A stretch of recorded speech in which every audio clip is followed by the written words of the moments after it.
FBA is standing on business. The tether from Benin, Frank Zanu, gets completely checked, debunked by a bunch of FBA brothers.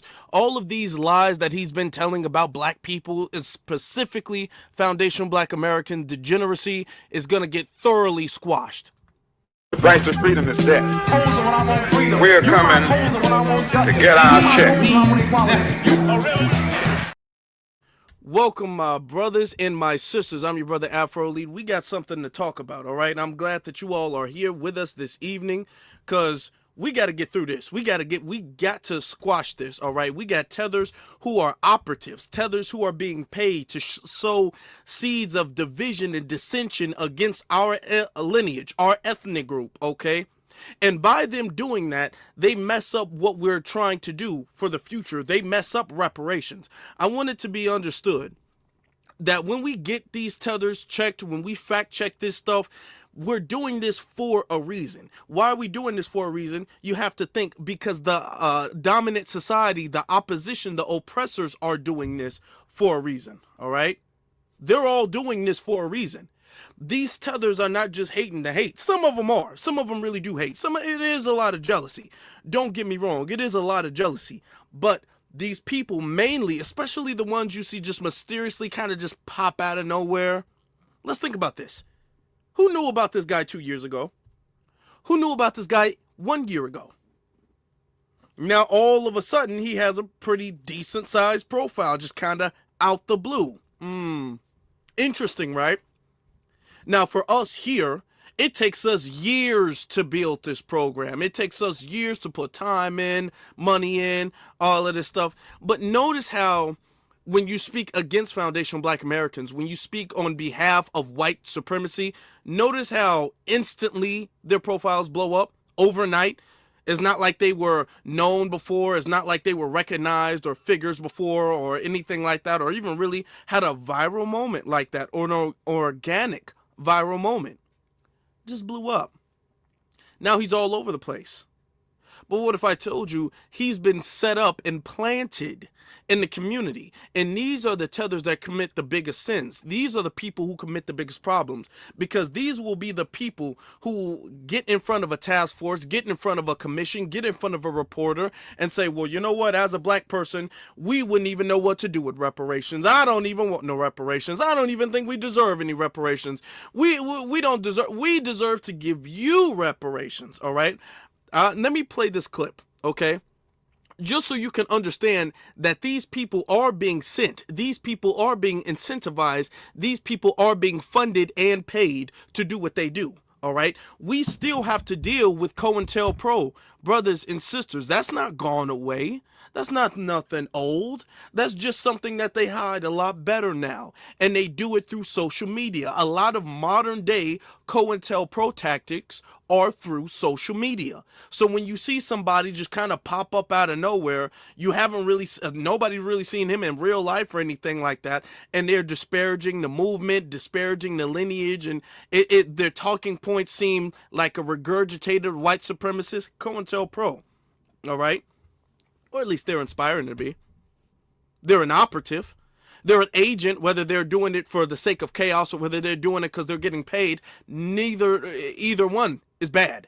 Either one is bad. Let me show you guys this. Let me give you guys a good reminder of the fact that a lot of them are being funded and are being paid. Let me pull this clip up. And I appreciate if you guys are here, y'all hitting that like button already. Y'all hitting that subscribe button.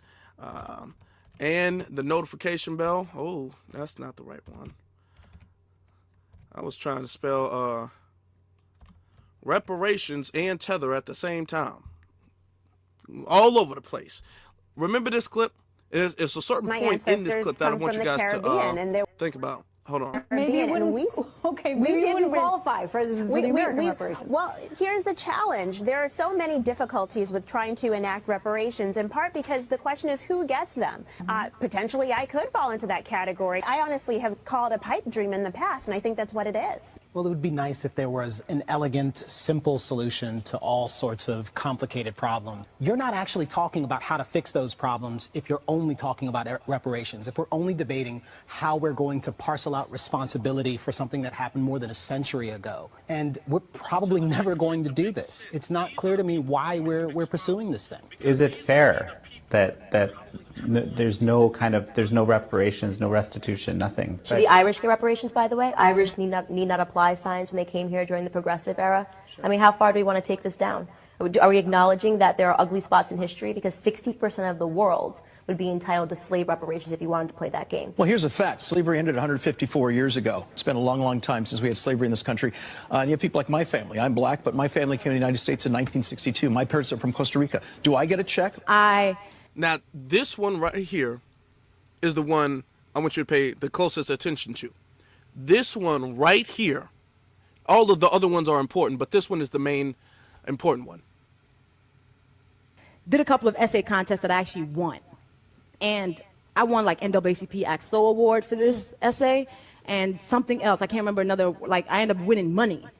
And the essay was, do you think black people should get reparations? And I was like, no, you didn't work for it. Do you see that? Do you see that? She won first NAACP awards. Interesting, the NAACP does that, just to let you know how the NAACP is opposition to reparations and are gatekeepers to black success and progress. But she won money. She won awards.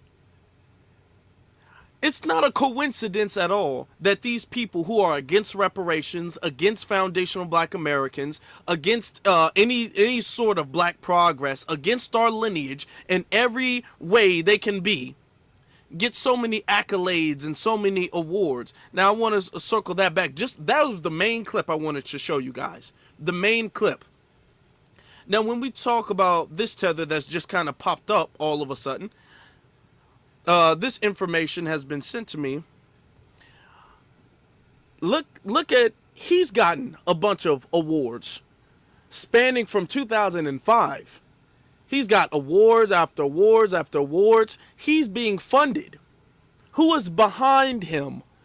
You think he's doing this just off of the love of doing this? I mean, he's got awards. You can look at Consensus Award, Black History Lecture Award, okay, Black Pride Award, Public Leadership Award, Outstanding Personality, Most Outstanding Personality, okay, Outstanding Immigrant. Who is giving these awards? Who determines who deserves these awards? And you think that these awards and these accolades don't mean a bigger paycheck, even if he doesn't get? And the argument, I'm going to tell you, the argument is that, well, I don't get paid for the award. Most people don't get paid for the award unless there's some prize money with it. But you use your awards and you leverage that in the field that you operate in, whether that's people making movies, which is why people want awards for movies, because they can leverage that to get more money. People want awards for albums and things like that because they can leverage that to get more money. People want awards for being a good journalist and being a good reporter and being a good this and that because they can leverage their awards and their accolades and credentials for more money. So even if, and that's going to be the argument, you don't get paid for an award, you don't get paid for this, no. But it's beneficial for you if you can leverage it monetarily. It's good for your pocketbook. And even if it wasn't good for your pocketbook, looking at and analyzing exactly what you say about the black community, what you say about foundational black Americans, what you say about white supremacy, who is giving you any award? And you're getting several awards. Now we have real rider brothers and sisters who get no awards, who get no recognition. None. And he's getting a whole bunch of stuff. Whole bunch of accolades. He's not even FBA. Whole bunch of stuff.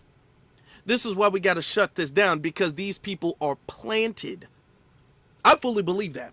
Now, for the sake of integrity, I don't know his pocketbook. For the sake of integrity, I'm saying for myself, I do not have proof that he is being paid. I do believe he is.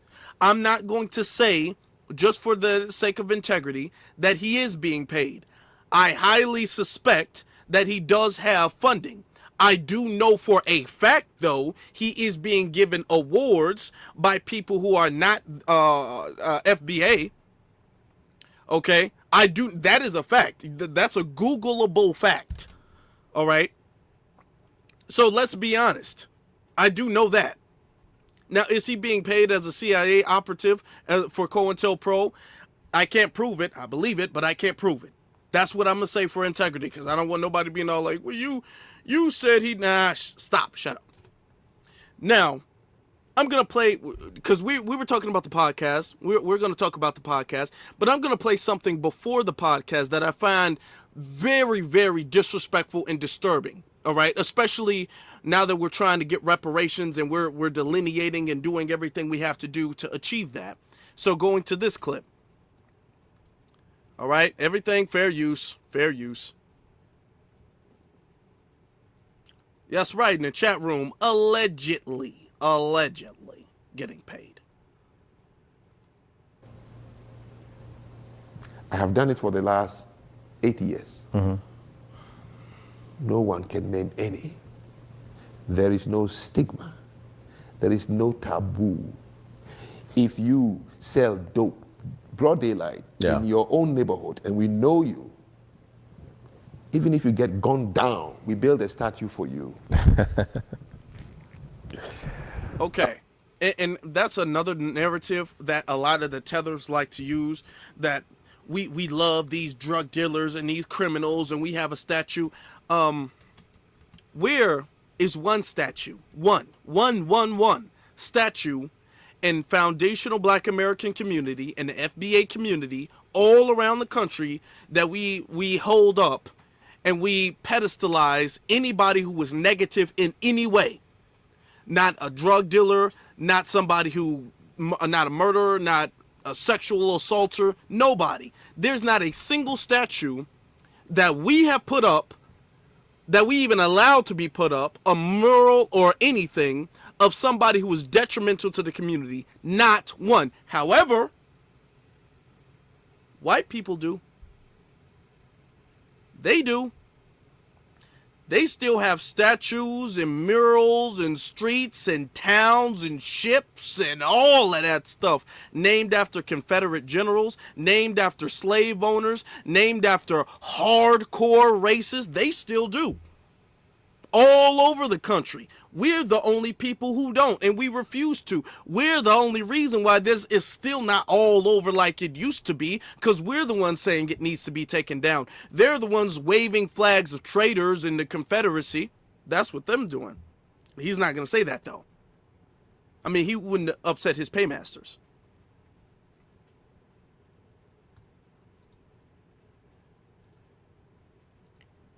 Oh, man.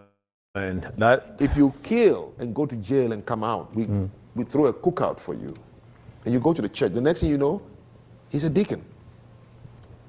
If you get pregnant at the year 14, first man, second man, and the third man, before you turn 19, nobody. You can go to church and sing in a choir. Nowhere you go, we say, Yeah, I mean, we do believe you can be a gangbanger and go to jail and kill people. Yeah. Everything that other cultures have used to determine the only things you do among blacks that is a stigma if you do the right thing. Wear your clothes nicely like you. Speak proper. So, I don't know who is going to do it. This is my challenge. I love my people, because I find myself to be comfortable. But I will not lie. I can't even fit in, both on the continent and here. I don't know. It's hard. Why do you think I devoted this podcast to just address and help provide the information we're not thinking about and the quick conclusions we come to, which delay us to solve our problems? We are doing something. Now, this is one thing that we got to say. Now, in Benin, which is where he's really from, they speak French. We don't speak French here. English is the official language of the United States of America. This is what we speak. He speaks of we, and the reason why he does this is not because he believes in Pan-Africanism, because he doesn't. You know how a lot of Pan-Africanists say, we are all African, we are all... He doesn't speak like that because he believes that. He speaks in the we sense because he wants to lump up foundational Black Americans and our history with the history of Africa and with the history of the Caribbean. So therefore he can pinpoint every single narrative he wants. It's very easy for him to say, we can't do that because, you know, in Ghana they tried, and we can't do that because in Kenya they do this, and we can't do that, even though our history, our culture, our heritage, our lineage, very different in America versus anywhere in Africa, in America versus anywhere in the Caribbean. This is why he says we, which is what we need to be checking. Anytime I hear we, that needs to be checked, because you can't compare history to history. You can't do that. All right. They wouldn't let a Chinese person wouldn't let nobody Japanese talk about some we as all Asians. They wouldn't do that. And then to speak on Chinese history, they wouldn't do that. Or the vice versa. And we can't allow that. And he's doing that, so therefore he can, because when we say, no, we don't do that, he was like, well, no, we do as a race. No, you can't do that. No, we're not doing that. We're not doing that. We are trying to cling on to an institution that requires, first and foremost, a solid foundation of identifiable elements of a culture. Yeah.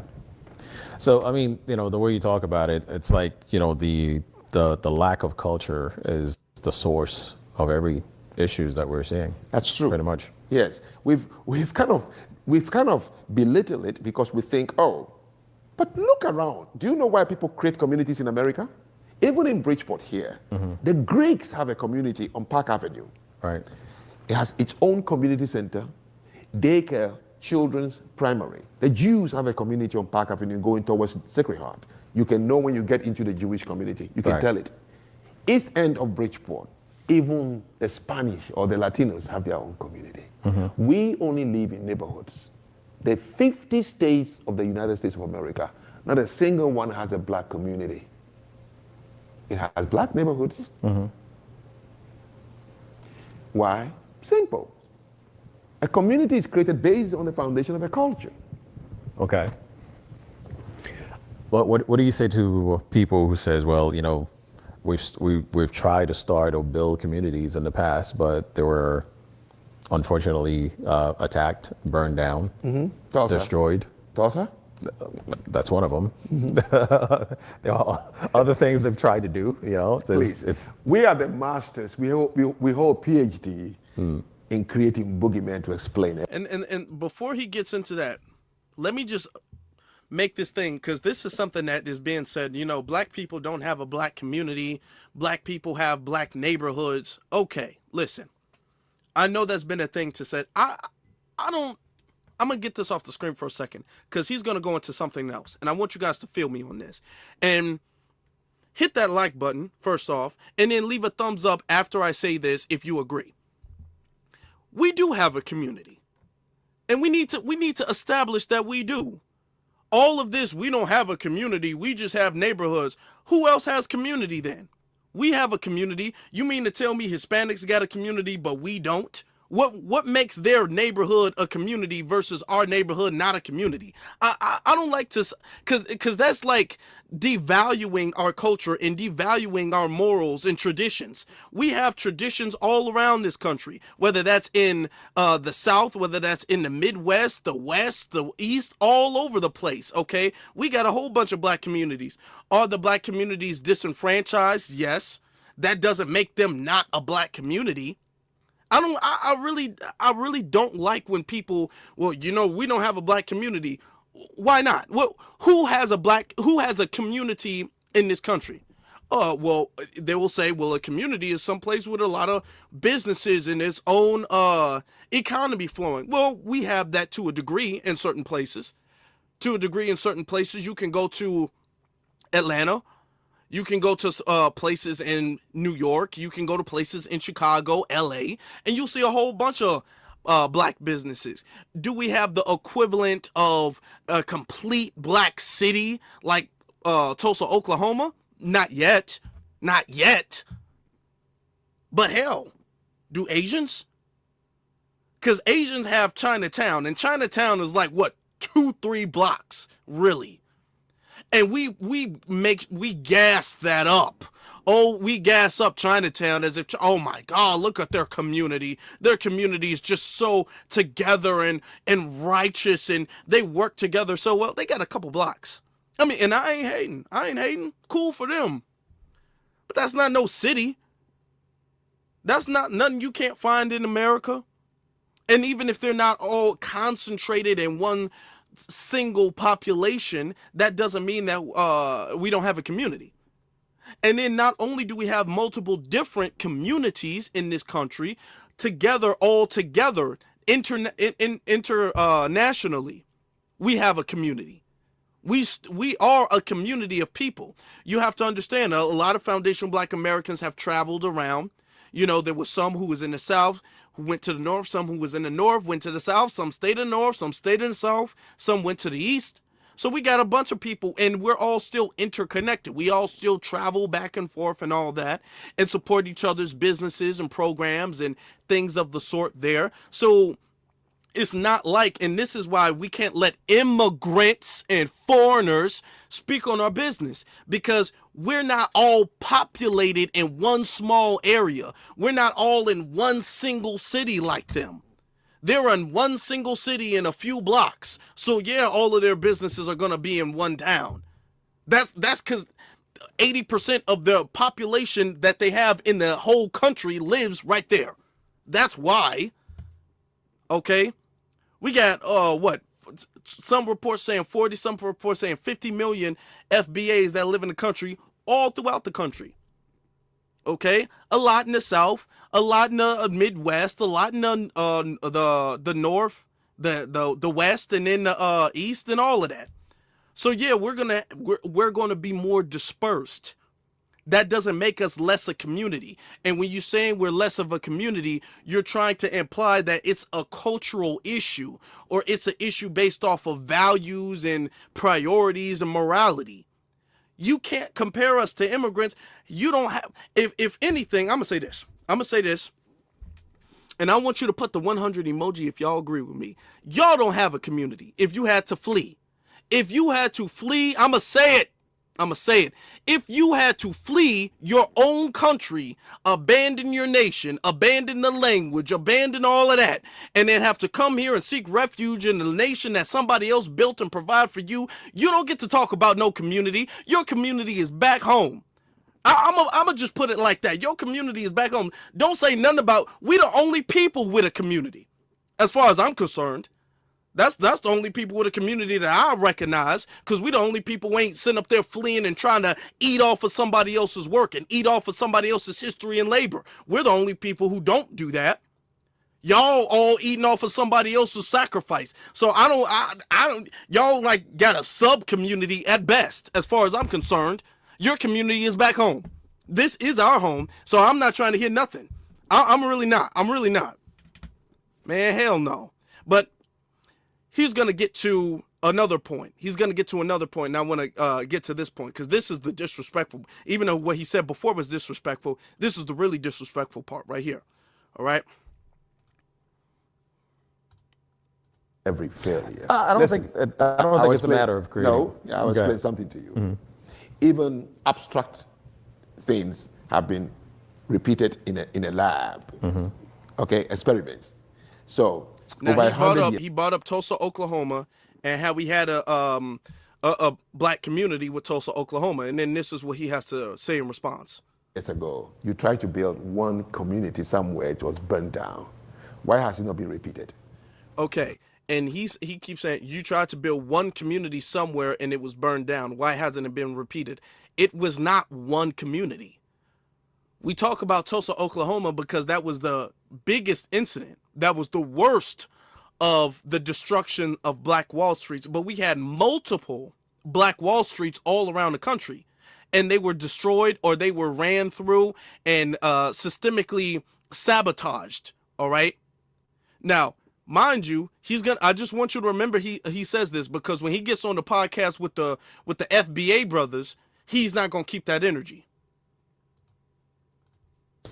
I mean, I don't think it's for a lack of trying. Oh no, they killed selectively all the blacks who have the ability to do that. That's it. Is what you're saying? No. No, that's No, the mere fact that it has not been repeated. So I'll Yeah. tell you something. Japanese came to this country, Second World War, especially before, and they were looking for where they can use their skills to build their communities. At one point, the Second World War disrupted it. 435,000 Japanese were thrown into internment camps. Every area they have was all taken away. As soon as they came out, they built it back up.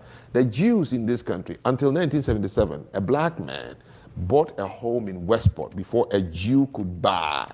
Today, Jews are controlling the whole of They own Westport. Westport, yeah. Okay? Places where they were not allowed to Yeah. buy and sell, they've taken over completely. What I'm trying to say to you, when somebody mentions something, I simply look at it and say, well, why have you not repeated it? That alone is a proof that nothing like that ever happened. One, 100 years ago, how many blacks were even speaking proper English, educated in a classroom? To what level?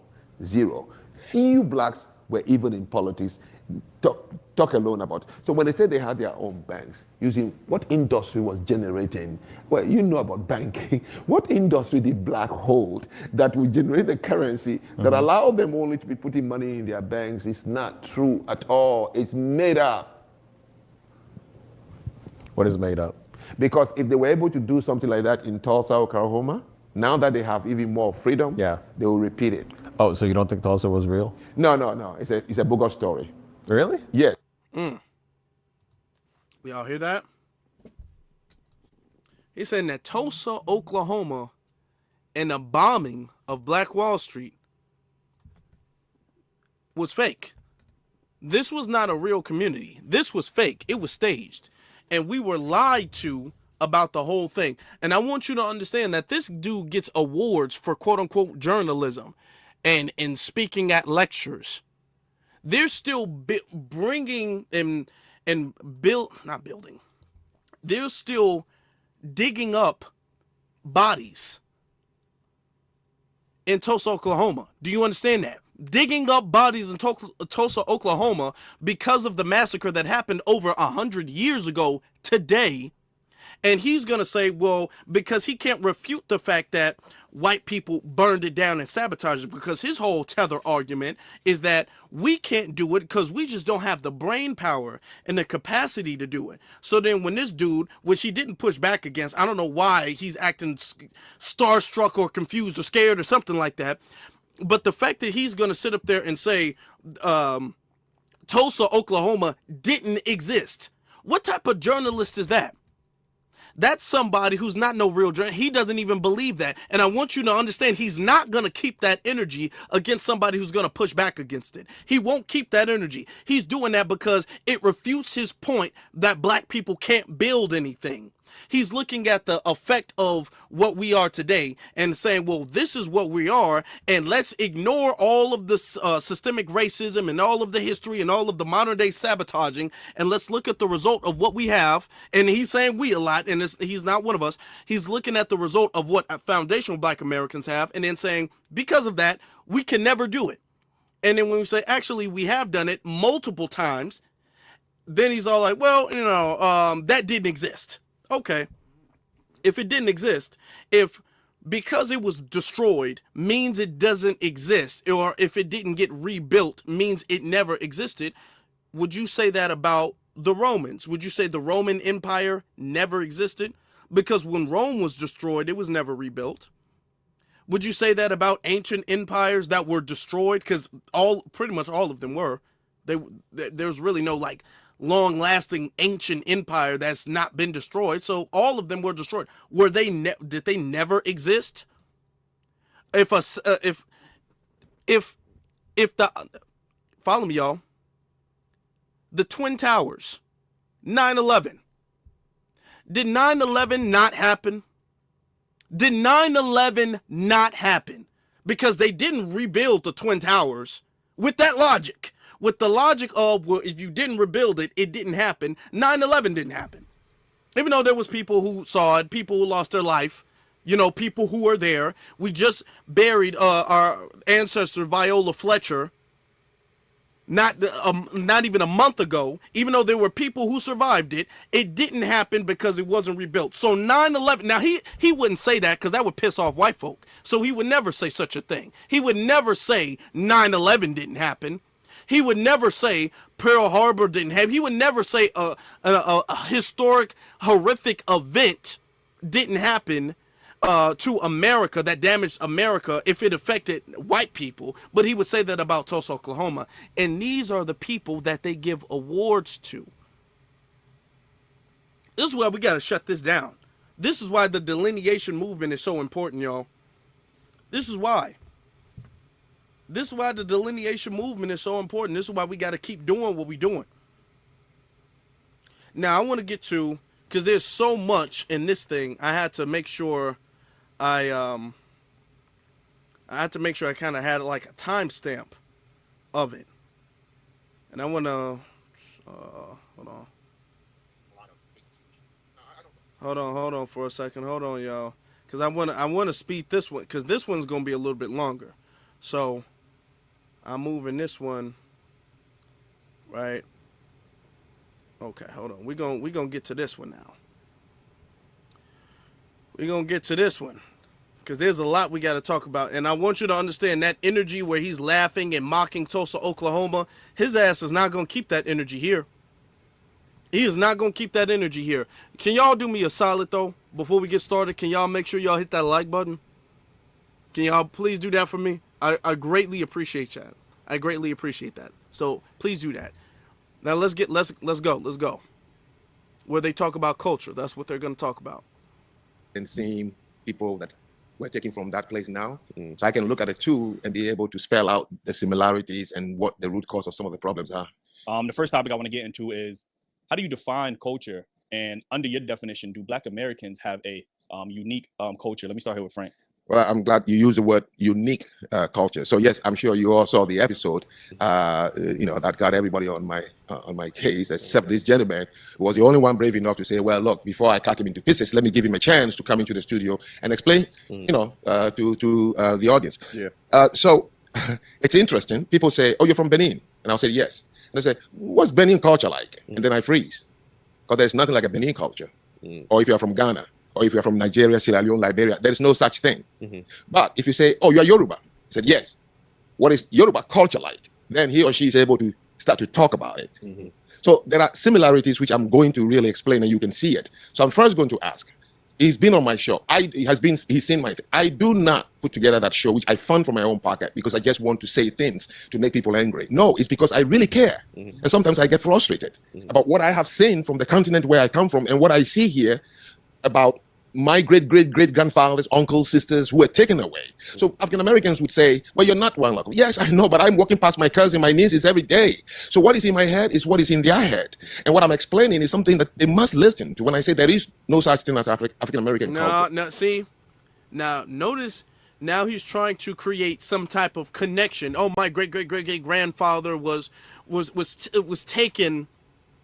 I think you probably are mistaken. As a journalist, you should probably use the word sold, but okay, was sold,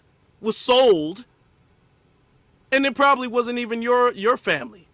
Your family stayed on the continent. It wasn't your great-great-grandfather, and then you talk about, yeah, and I come over here, and you guys are my cousins and all of that. So he's trying to create some connection in a relation, therefore, and the reason he's doing that is so when he uses we, and he starts using points of Africa and colonization in the history of colonization, he can correlate that to slavery and the current condition we deal with in America.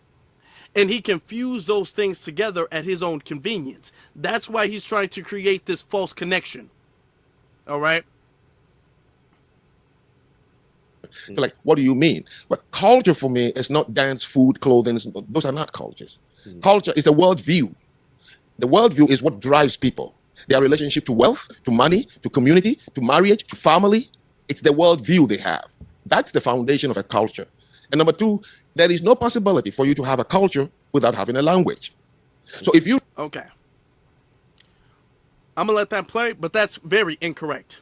First off, that's not culture. Culture, if we're going to just sum it up in a few words, a few sentences, culture is the common way of life, okay?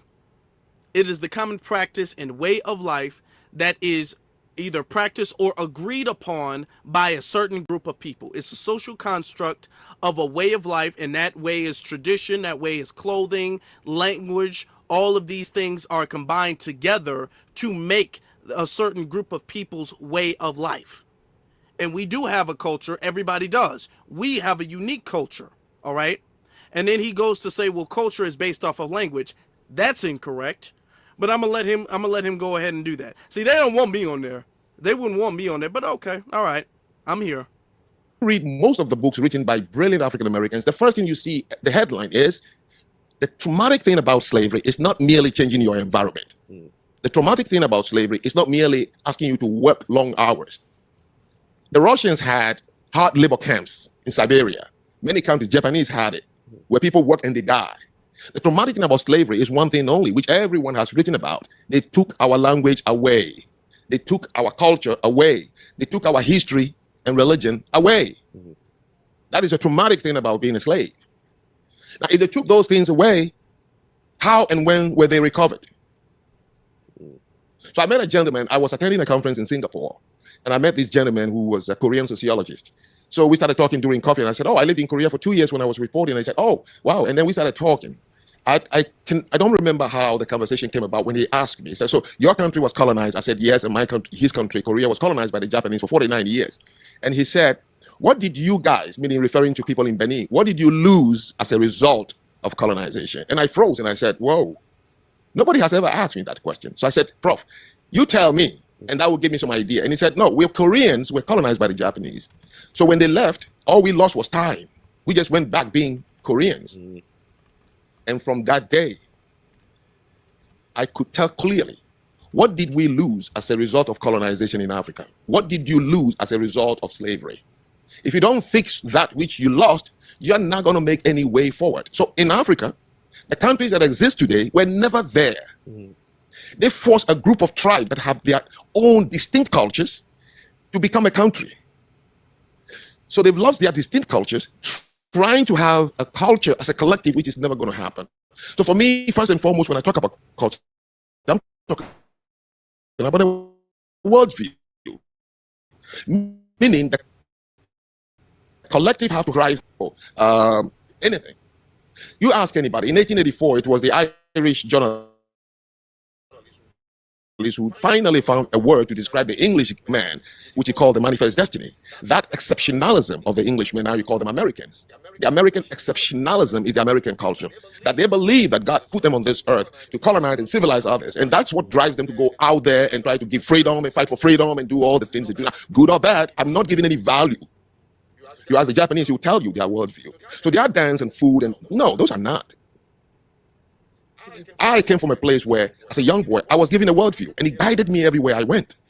So when you meet me outside my culture, you can tell from my behavior, he must come from a culture that believes in XYZ. So a culture becomes more pronounced when you are outside the group. As an individual, outside your group, people must be able to tell. Okay.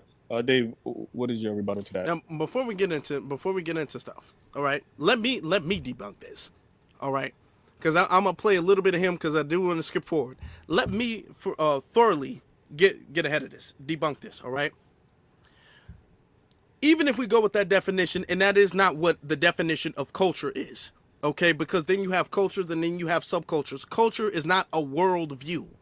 That is not culture. You have different groups of people who have different cultures, and they might have a similar worldview. That your worldview does not is not the basis of your culture. He's making that up. That is made up. That's a lie. And this dude is an award-winning journalist, so he claims. But if you want to talk about our worldview, if it wasn't for our worldview as foundational Black Americans, his ass wouldn't even be here. He wouldn't be in America if it wasn't for our worldview. You know what our worldview is? Anti-racism. What our worldview is? Defeating white supremacy. What our worldview is? Freedom for everybody. What our worldview is? Justice. This is our worldview. And everybody in the world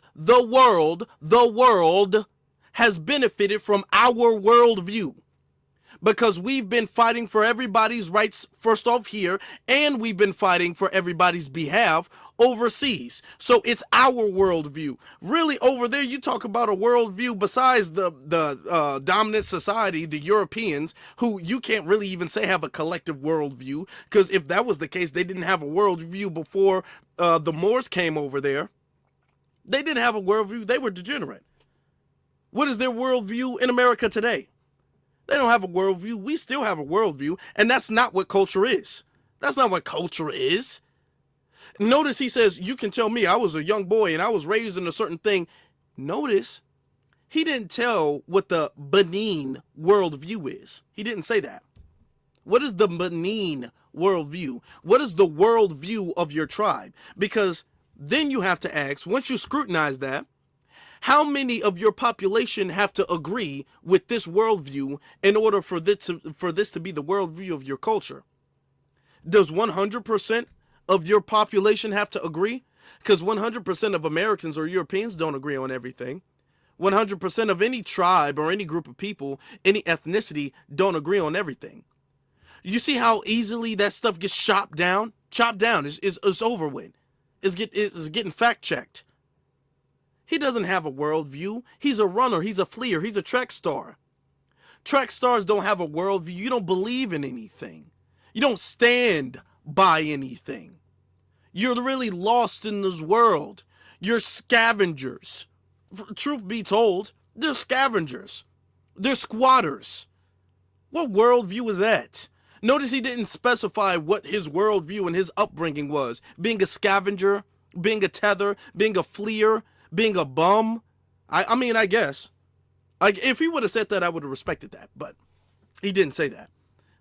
But if he says that, I will respect that. I will respect that that is his worldview. Now, I'm going to let the brother respond to that, and then we're going to move on to the next talking point. It's not so much a rebuttal. It's a difference in philosophy, right? It is, and I think we got to thank Frank for even coming here, because I know for some people, this would be very adversarial. Frank and I, we talk all the time. We're very, very good folk. And there's a couple of things. Why? I'm going to let it play. Why? I wouldn't talk to a guy like this. Why? Yeah, he's, thank him for coming on here. No, he's doing this to save his face because he's getting drug all over the internet. I ain't thanking him for a damn thing. We talk all the time. You talk about what? All right. That I got to push back on simply because they were not available to us. See, when Frank was born, he inherited a culture.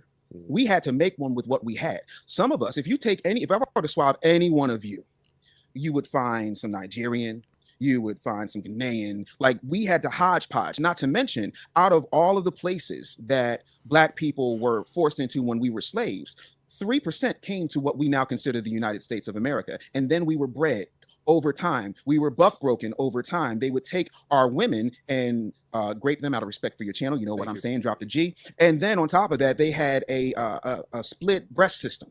And the split breast system means that one breast would feed the white children of the slave master, and the other one would feed the Black children that were going to be bought off and sold. We also have a situation where we had to face things that no other Black person on the continent had to face.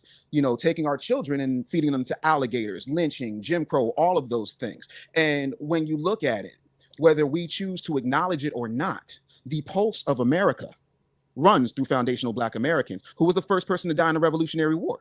Crispus Attucks, Black man, foundational Black American, right? Harriet Tubman made the Underground Railroad and stopped it in Philadelphia. There are all of these things that have happened that make it who we are. Now, as a person who was the first Black youth president of an organization called the National Conference of Christians and Jews, to Frank's point, I do agree, you don't really see your culture until you're out of it. So I'm a raisin and buttermilk in a conversation where there's a bunch of white Christians and a bunch of Jewish people, and they're like, hey, we do this. I'm like, no, Black people don't do that. You know what I'm saying? From the way we walk, the way we talk, the way we eat, the way we move. Not to mention, you can't go anywhere on this earth without seeing our influence. The problem is, unlike any other Black culture on the face of the planet, we have been colonized and monetized for profit by everyone, including the Koreans. K-pop ain't nothing but R&B.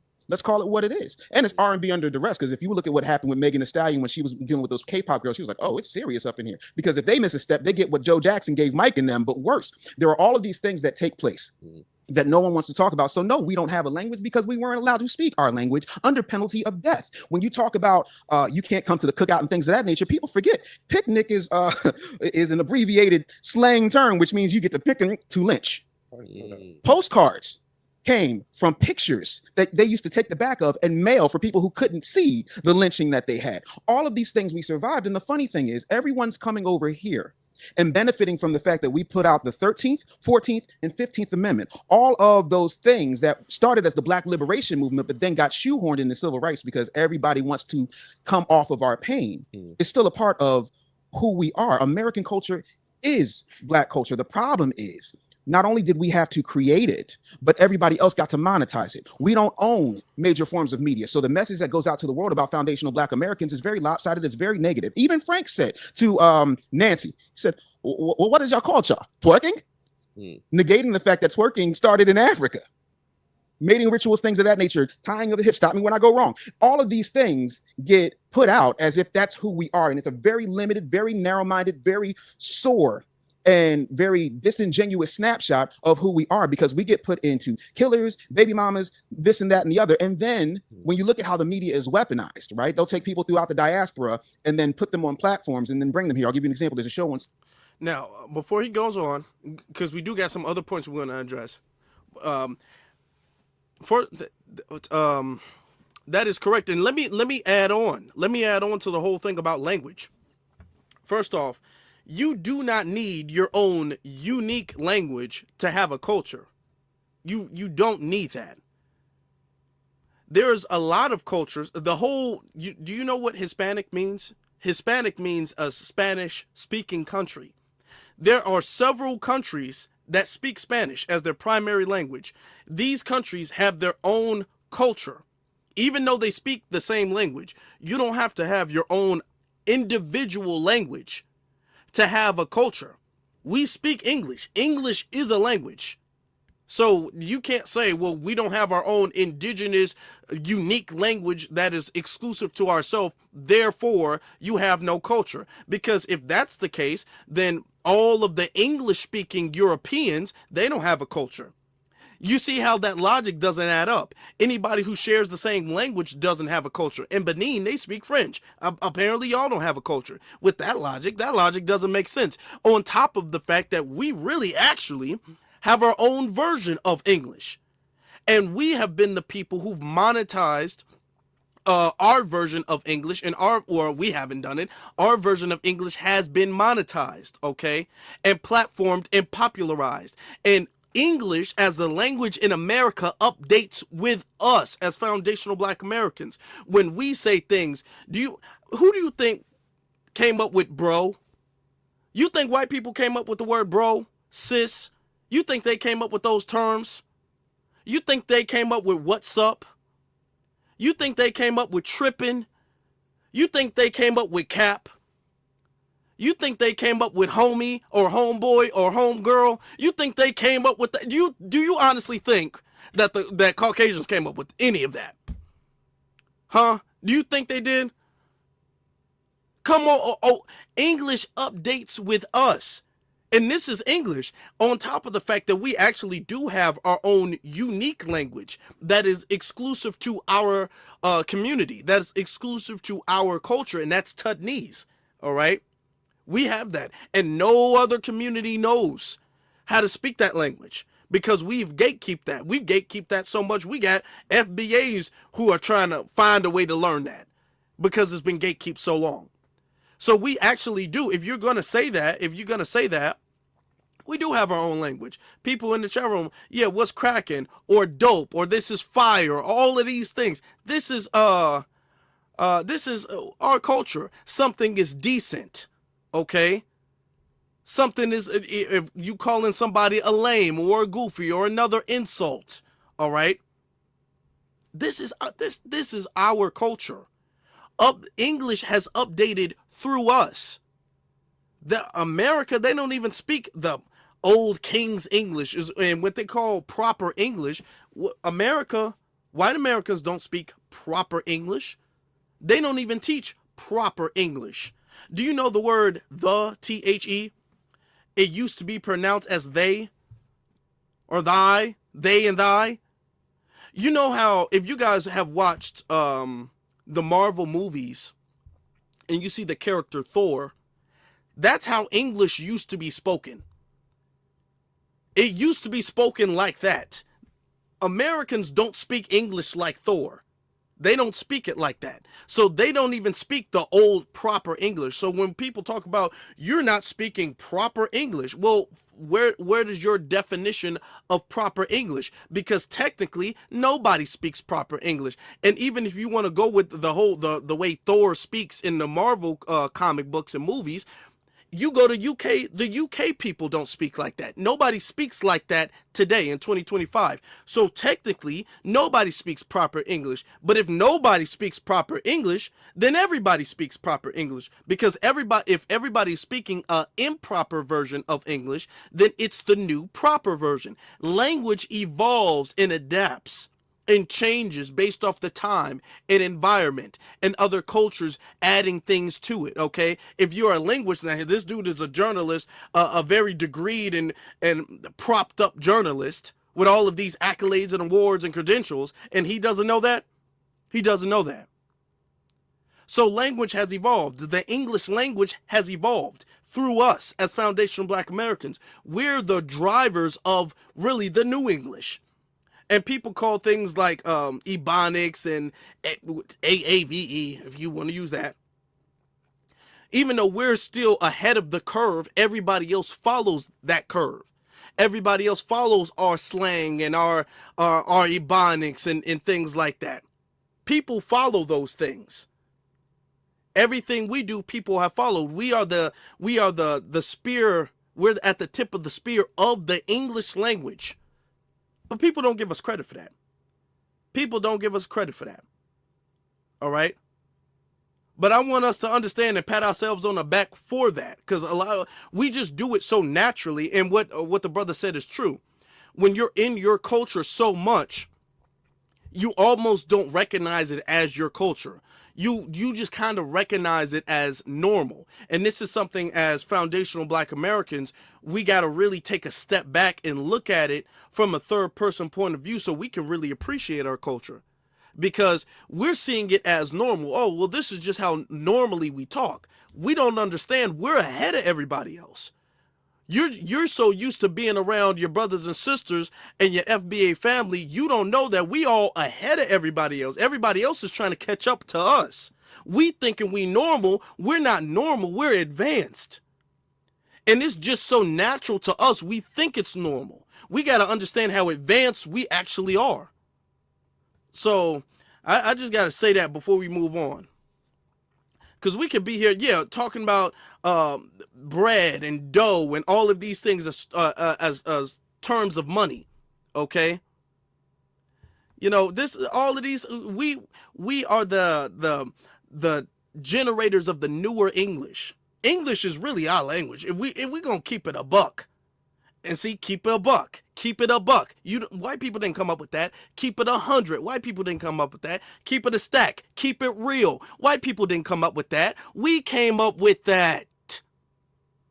It was us. Let's move on to the next point. When people talk about some language. Okay.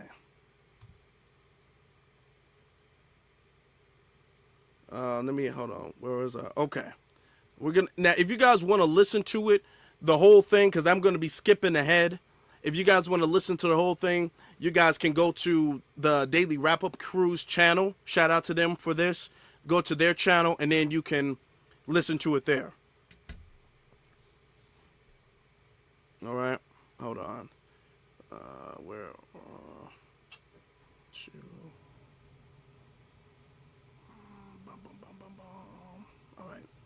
And please hit that like button, family. Wanted to their country, the railway lines, all the beautiful things. Why didn't you live here? It's not because you don't know where to go. It's because you didn't hate the white man and you weren't afraid of them. I think you're eliminating the fact that we built blood, sweat.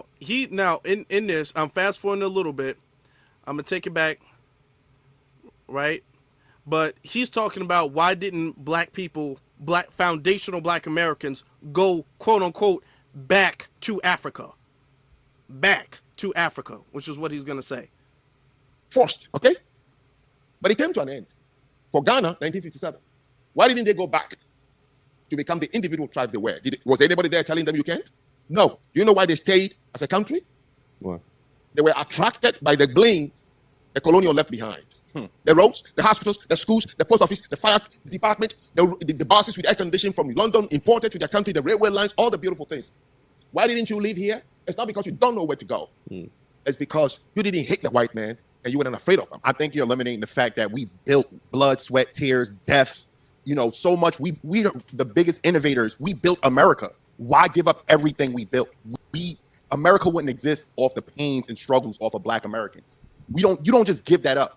We also, with asking your question, we do also ask, why didn't Africans or other Caribbean people or other nations join us and make us a bigger nation in America? We built it. Everything came off our death.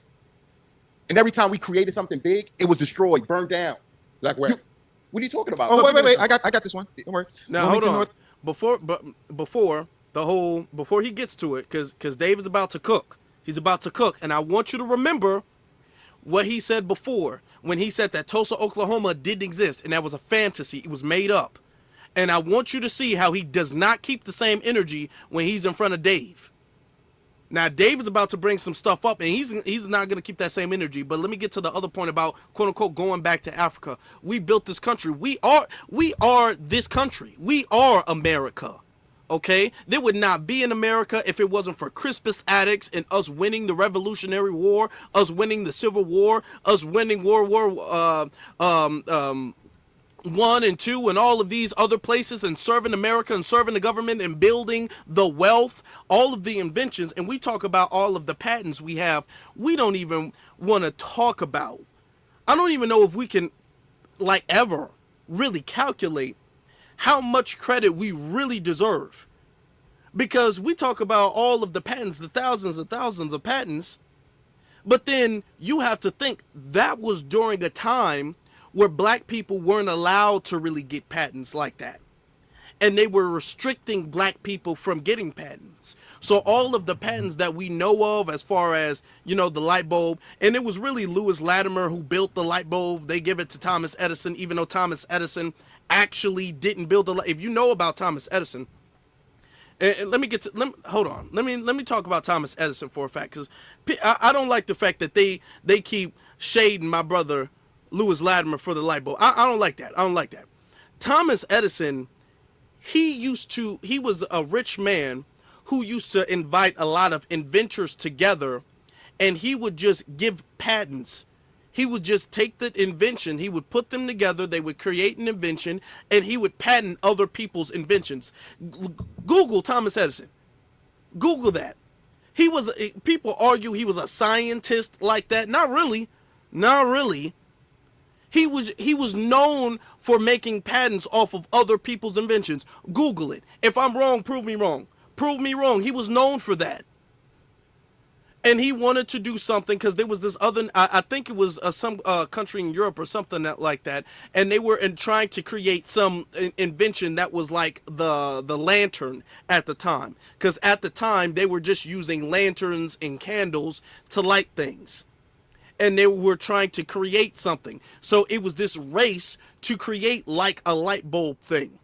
So Thomas Edison bought a bunch of inventors together, and they created this really draft of what would be the light bulb.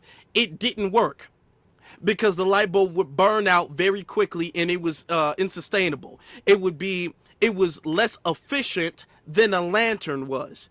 Because a lantern, you put the candle in there, the glass, it would stay on, depending on the wax, it would stay on for a couple hours or so. The light bulb burned out in less than a minute. So it was washed. They balled it up and threw it away. It was a draft of it. It wasn't until Lewis Latimer looked at it, and he was one of the people who really put it together. He looked at it, and it was him alone who said, if we have the filament in there, we can have this burning for a much longer period of time. And he was the one who actually made it work. Thomas Edison can't get credit for an invention that didn't work. Nowhere in America do you get credit for an invention if it didn't work. At the very best, they would give you credit for coming up with the concept of something. But people in this country want to give him credit as if he invented it himself. He didn't. That's not true. It was Lewis Latimer who actually invented it. Okay? Because I can come up with the concept. If you come up with the concept of an airplane, but you can't build a machine that can fly, and then somebody else builds a machine that can fly, am I the inventor or is that person? The inventor is the person who makes the device that works. Thomas Edison's light bulb didn't work. Lewis Latimer's light bulb worked. So Lewis Latimer is the inventor of the light bulb. Nothing else makes sense. They just want to give the credit to him. And they give him a lot of credit, okay? Thomas Edison also stole ideas from Tesla. Not the Elon Tesla, the actual Tesla. Nikola Tesla. Okay? And y'all can Google everything I'm saying. Thomas Edison was a thief. And he's credited as this great inventor. And that's not the case. But all of these inventions, just the light bulb, which Lewis Latimer gets a little bit of credit, not as much as he deserves, but he gets this stuff, right? Think about all of the other things. A lot of people talking about Ford with the automobile was started by some black men. All right. It was a lot of things that we invented that we just don't get credit for. So with the thousands of patents that we do have, we have these patents. You know how hard it took, how long it took for black people, for brothers and sisters to actually get the credit they deserve? We got thousands, millions more stuff that we actually do deserve the credit for that we're not getting the credit for. Okay, so let's just keep that in mind. Let's just keep that in mind. And if I'm lying, if I'm Jack Daniels, that's true. It's a whole lot of stuff. If I'm lying, y'all go in the comments. Afro, I looked it up and that was incorrect. Look it up. I just told you the history, the real history of the light bulb. They ain't gonna tell you that on the History Channel though. Let's get back to it. Now, and I want you to think about this. Where would America or the world even, where would the world be today without the light bulb? Because you got to think about how much the light bulb has advanced everything else. FBA, it was FBA built a street light, but you need a light bulb for the street light. Think about that. Think about how everything else works. Lewis Latimer, he should be credited as one of the biggest geniuses of human history. If we're going to be very honest with you, above Einstein and all of that stuff, do you know how much the light bulb has reinvented the world and re-evolutionized the world, the evolution the world had came to after the light bulb? Because if it wasn't for the light bulb, there would not be no TV, there wouldn't be no computer, there wouldn't be really anything. Think about that. Think about the just that alone. Just that alone. Okay? Then you can talk about the street light, you can talk about the refrigerator, you can talk about a whole lot of other stuff. You can talk about modern transportation when it comes to the trains. You can talk about elevation with the elevator. You can talk, it's so much. Where in the world, I'm gonna just stop this because we can go on all night about inventors. Where in the world can you go and there's not a doorknob? Just name me a place in the world. I'm gonna stop when you can. Name me a place in the world you can go to without a doorknob, and I'm gonna stop. Nobody gives us our credit for the doorknob. We've really evolutionized the whole world, and we don't get no credit for that. The light bulb, the doorknob, the street light, the toilet, everywhere. Okay? Oh, don't get me started on the medicine. Don't get me started on our advancements when it comes to heart surgery and drawing plasma, which is blood, out the body and storing that in a refrigerator, something we also made too. Don't even get me started on that. Don't get me started on that. We would be here all night long, y'all. And this is when we talk about you don't have a culture. What did you build? The world. And next time somebody else says, FBA, what did you build? I'm going to say the world. I'm going to say the world. And everything I'm looking at, we built that. We built that over there in China. We built that over there in Europe. We built that over there in Africa. That over there in the Caribbean. That over there in Australia. Every time. Can people put the planet Earth in the chat room? Can we just have the planet Earth in the chat room? Every time anybody says, well, what did y'all build? The world. We built the world. Yep. We don't know what the world was like before. The world has changed because of us. Planet Earth as we know it today should be credited to foundational Black Americans, as far as I'm concerned. And y'all can argue with the wall about it. That's how I feel. That's how I feel. And we're going to get back to it. So I'll be here all night talking about some inventions. I'm going to get to y'all super chat shortly, too. I appreciate y'all.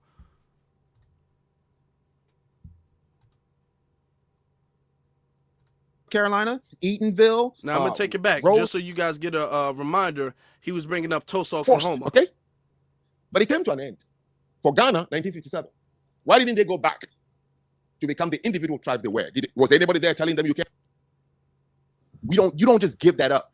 We also, if with asking your question, we do also ask why didn't Africans or other Caribbean people or other nations join us and make us a bigger nation in America? We built it. Everything came off our death. And every time we created something big, it was destroyed, burned down. Like where? What are you talking about? Oh, wait. I got this one. Don't worry. Wilmington, North Carolina, Eatonville, Rosewood, Tulsa, Philadelphia, Chester, Pennsylvania, Wilmington, North Carolina, Blackwood, South Carolina, in Jersey. Yeah, you know, there were plenty of places. Anytime we had any infrastructure, two things happened. They decided to integrate it. Look at have you been to Central Park? You know what Central Park is, right? It's a park. No, it's not. Central Park was actually a place called Seneca Village. It was when freed. Now, how, if Frank is this awarded reporter and journalist who's been all around Africa and all around America, how does he not know that?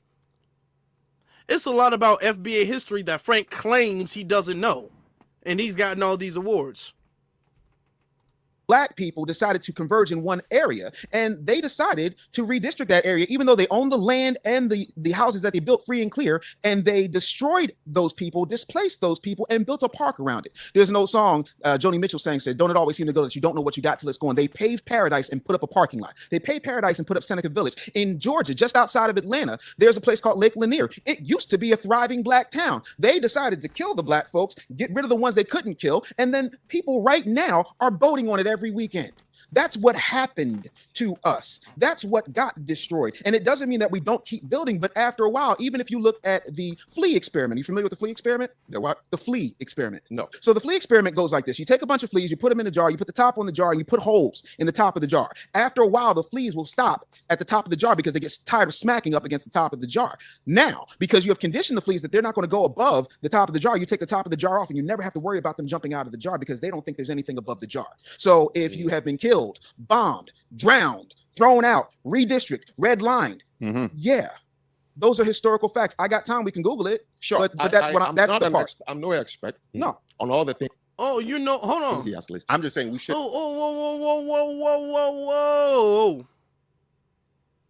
Whoa. You know, expert on all of the things he listed. Oh, that's not the energy you had before. He didn't have that energy before. Do you guys remember when the other dude brought up Tulsa, Oklahoma? He laughed at it. And he said, well, where's your Tulsa, Oklahoma now? Back then, y'all weren't even really educated or in politics, and y'all didn't have infrastructure. That was made up. He said that Tulsa, Oklahoma was made up.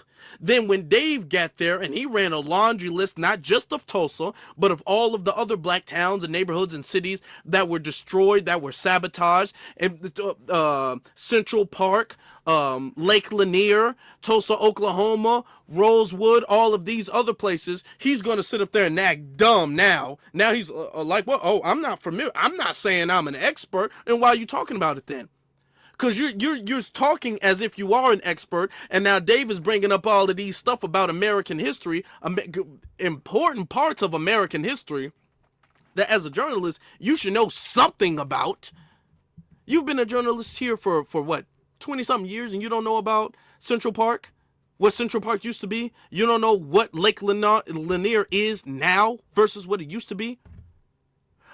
That goes to show he was lying when he said that Tulsa, he doesn't believe that Tulsa, Oklahoma was fake and made up. He only said that because the dude he was having the interview with wasn't really going to push back against him. But now he's up against Dave who has some receipts and who knows something and gave him this lift real quick. And there was still more Dave could have went into. Okay, not just talking about this destruction of cities, but then you can talk about the Highway Act, how that destroyed a lot of black businesses. You can talk about redlining. You can talk about these things. You can talk about eminent domain. You can talk about asset forfeiture. You can talk about this. You can talk about stuff today. Now he's going to be, well, I'm no expert, really? Really? Now you're no expert. Now you don't know nothing about this stuff. Now you see when you give them that straight up FBA fire energy. Let me give a round of applause because I like that. I like that. Let me give our brother a round of. Oh my God! Did this freeze? Why is it like that? Oh, it's not letting me do the thing anymore. Oh, that's terrible. That is terrible, but it is okay. It will be okay. I can't do the round of applause thing, but what I can say, damn, it froze. I'm gonna fix it. But I will fix it because I want to give him a round of applause. All right, sabotage me, but I'm gonna fix it because I'm FBA and we can do that. But notice he don't keep that same energy. That energy he don't keep that energy. Oh, now you don't know that, but now you want to move on. Okay. So yeah, you got to hit him with them facts. And the thing is that you got to know it. You got to know it. You got to know the history. We all have to know our history. We don't got to all be historians, but we got to know what we've done. Okay? In this country, at the very least, we all got to be mini historians. We all got to kind of be a historian to a degree because we got people trying to refute our history. And by refuting our history, that erases our place in this country and erases our unique ethnicity. That's going to completely debunk our justice claims, going to erase that. And any type of justice we have, we're going to be completely replaced and displaced and then replaced in this country and completely extinguished as a community, as an ethnic group, as a lineage, if we don't stand up against that. So anytime somebody comes and threatens our history, we got to have the historians and the fact checkers come out and be like, nope, this, and this. We got to know it. We got to know it. Let me get to the super chats because I know I've been going off. So let me get to y'all. All right. Black Light Drew, he says, I'm tired of this Franklin the Turtle head ass ninja talking about FBA business. I am too. He does look like Franklin the Turtle. You know, I used to watch that cartoon. And I kind of like Franklin. I don't like this dude, but he does have if you look at him, I can pull this picture up. If you look at him, he does look like Franklin the Turtle. If you guys know what that cartoon is, or that book, there was a book too. If you know what that is, he does look like Franklin. He does. It's the truth. Okay. Can we get some turtles in the chat room? Hold on for a second. All right. Now let me get to the next one. Okay. Delineation and cancellation. Shout out to Water God TV. Thank you very much. Yo C23. I'm just gonna say 23. Sends a super sticker. Thank you very much. Linus Bless says Milk Dud. Man, y'all roasting him. I love it. Milk Dud and the top tier tether. Yeah, he's top tier tethers for the Democrats think tank. He has failed again after failing up in his homeland. Yeah, he is. And going back to his homeland, we're going to get to that. Oh, we're going to get to that. And that's my favorite part. I'm saving the best for last, in my opinion. That's going to be my favorite part. All right. Okay, David says, Frank bootlicking Zanu, a.k.a. Steven from Django, Calvin. Calvin. Yeah, he is. Oh, Lord, he is. You know he hugs a white person. Word on the street is that he has a Caucasian wife. Word on the street. I'm not saying it's true or not true, but word on the street is that. Okay. David again says, we are the seasoning to this entire planet. And they all know it. They do. They do. And it's time for us to start staking claim to that. We've been that way. We always have been that way. And everybody else copies it and recognizes it and knows it. They know it don't come from them. They know it comes from us. But we don't, because we're just so humble. We don't really claim it like that. No, we don't claim it like how we need to. Now we're starting to claim it. We're starting to puff our chest up and say, actually, that come from me. That come from us. And that people like, man, why y'all doing that? And y'all American exceptionalism, and y'all think y'all the main characters, and y'all think y'all this, y'all think y'all that. No. Y'all gonna give credit where credit is due. That's what you're gonna do. We're not accepting nothing else. We get to a couple more super chats. Okay. Robert says, Frank Zanu looks like evil Samuel L. Jackson from Django, if y'all know that movie. Okay, he does look like that. He does look like FBA all day, brother. FBA all day. Okay, Omar says, Frank knows Africa is a failure. He is trying to intellectualize his jealousy of us. Oh, yeah, he does. He is. Okay, Eve sends a super sticker. Thank you very much for that. CK sends a super sticker. Thank you very much for that. We got a couple more. Y'all hit that like button. Hit that like button. Frank Fruiter got cooked and receded. He said he got cooked and receded like a tether's hairline. He is clearly punching above his weight by speaking about FBA history. He is. See, he's so comfortable and confident when he does that in his own protected little enclave. When he gets to invite his own guest, and the guests he brings in don't know anything and can't fact check him in real time. And then he gives these lectures about black history and why black is. That's the same cowardly behavior that you've seen from Charlie Kirk and Ben Shapiro and all of them when they go to college campuses and they debate college students, and the college student doesn't know anything. They know it's wrong, but they don't really know how to fact check it. This is why they don't actually debate people who are on their level. They got to punch down.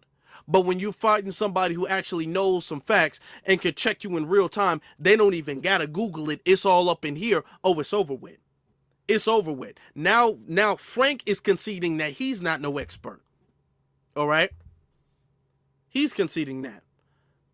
Gonna get to a couple more. Shout out to CK again, says, Dave Anderson, let me walk down. It says, Dave Anderson, let me walk down these last lives you had.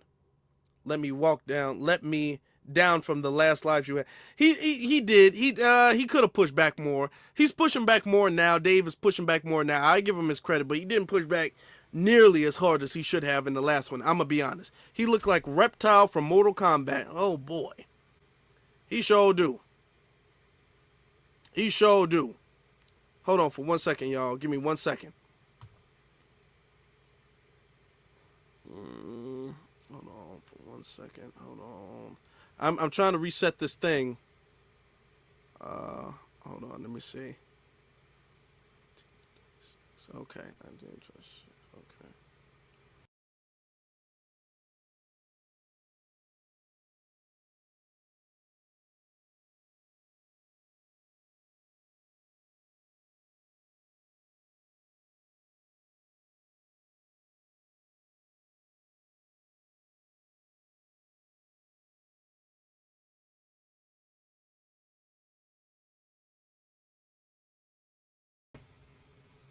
Okay, I had to reset the page so I can scroll through and use my sound effects.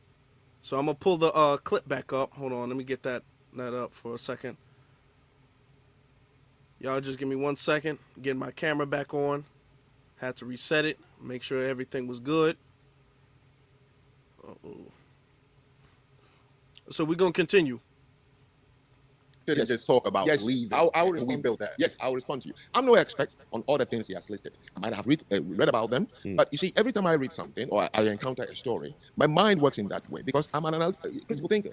All right, I have also known societies in the world that once upon a time were prevented to do anything. Were prevented to do anything. Like the Jews is an example of it. Indians were an example for 81 years by the British. They couldn't build, innovate, do anything. They have to rely on the white people, right? And you can go down Korean the same way. However, I believe in something called the second advantage, meaning when the phenomena is over, you should repeat it. So somebody gave me the first lecture about Tulsa, Oklahoma, and I said, "What year was that?" Quite a long time ago, right? Okay, at one time in this country, you and we will not have an opportunity to selling things. But if that ability to build Black Wall Street is innate, why haven't we repeated it? Because we cannot. And here's now let's go to your flea experiment. Sure. How about the other people who've been held down also by the same condition for long? Why are they not? Here is my problem.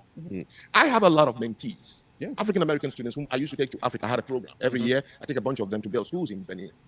A lot of that money out of his own pocket, Bobby. Yes. Credit where credit is due. Now, I really get the goose on my skin when we keep repeating the very thing that is building prisons around us. One is that we've been psyched up, so we can't do anything. Two is somebody is always lurching in the dark. That's why we are the way we are. If you say so, and then you ask a kid to go to school and stay in school and do well, well, you sound stupid. Why don't you go and kill the white supremacist so the problem will go away from me? There is something that is just human. When you find yourself in a certain situation you cannot explain it, better create a boogeyman fast. But the boogeyman only turns around and imprisons you and your own children. I refuse. There is no psychological effect on any Black person on earth. We are just what we are, different. And whenever we find ourselves among other people, the first thing we start doing is compare. Let me give you a country, South Africa. 12 tribes, 7 major ones. Chaka the Zulu is from the Zulu land. And then the Xhosas, and then the Vendas and Limpopos, okay? Makes one huge region, 51 million Black people. Six-pack and big chest. They'll kill you with their bare hands. 2.8 million white people arrived and built that country to the standard of a European country. 2.8 million South African white. Then the people started bickering. They said apartheid was the reason the Black man was poor in South Africa. So the majority, 51 million Black people, were waiting on 2.8, saying that apartheid. You don't know what apartheid is? Apartheid was no economic thing. Apartheid simply is what is happening or happened in America, like in Westport. Look, don't have children with our girls. We want to keep a pure race. Apartheid is what is happening in India. We want to keep Indians marry themselves. Koreans are eugenics. They marry each other. How many Koreans have you seen in America married to celebrities? No. That is apartheid. So if you start marrying them, they'll tell them, clean out. That was it. Now, if Blacks believe that they can build South Africa, you know what? Mandela wouldn't waste his time in prison and all these things. He would have simply said, you know what? Let's have a BSA, Black South Africa Republic. Let them cut off white South Africa and let's compete. No, they wasted their time asking the white, just allow me to come to your beach, to your clinic, to your schools. Okay, 32 years ago, the white man said, just wait and see. We are warning them that managing a country is not something anybody you can just do. So 32 years ago, they gave the country back to the Blacks. I was there in 2022 to speak. They are now having load shed. Electricity can't stay on. Water is not flowing. Roads are cracked. Airport is breaking down. The Durban train station is finished. When they gave it to Blacks. So you're saying that they're not capable? No, they're not capable. I don't have to say it. 32 years. It took Singapore, Hong Kong, South Korea, Malaysia, and Indonesia to build themselves up right after independence. 14 countries in the Balkans. Many people in this country who are below the age of 40 don't understand what Soviet Union means. That was a devil's empire that colonized 14 countries in their grip for 40 years. Name one Eastern European country that is downtrodden because of the Russians. So do you have the answer to the reason they're not capable? There's no reason. So they're just not capable because they're just not capable? There's no reason behind it. There's nothing behind it. There's not a particular mindset. I'll tell you, because if you look in the generation of where I come from, my grandfather, great-grandfather, great-great-great-grandfather, none from Africa has ever build and manage a country. There got to be a reason, though. No. I'm saying we have never done it. Just right. like no lion has ever dug a... I'm back. Now, notice how, and this is what I said, and I let this play for a minute just to get you to understand. When he starts losing the point, because he lost that point when the brother brought up all of the actual FBA history, and he can't refute that. Now, remember, he claimed he wasn't an expert. Remember. Then he started bringing up, well, in South Africa this, and South Africa this, and then in this country this, and in this country this, and in this country this, and this country this. I don't know who you think you talking to. I don't know. You don't see Tyler here. We are not South African. We are foundational Black American. You need to speak on, if you're talking about our condition here, don't sit up there and be all, well, South Africa couldn't do it, so that means y'all could. No. And this is why, because he lost the point when he brought up foundational Black American history. David had cooked him.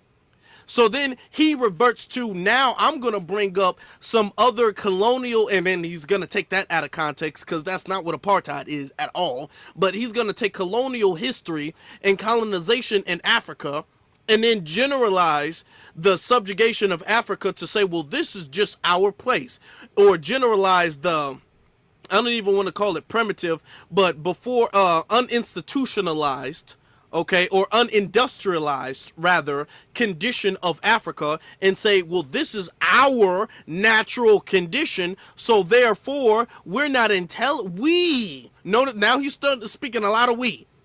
Now, when he was speaking Tulsa, Oklahoma, he was speaking y'all and y'all and y'all and y'all and y'all.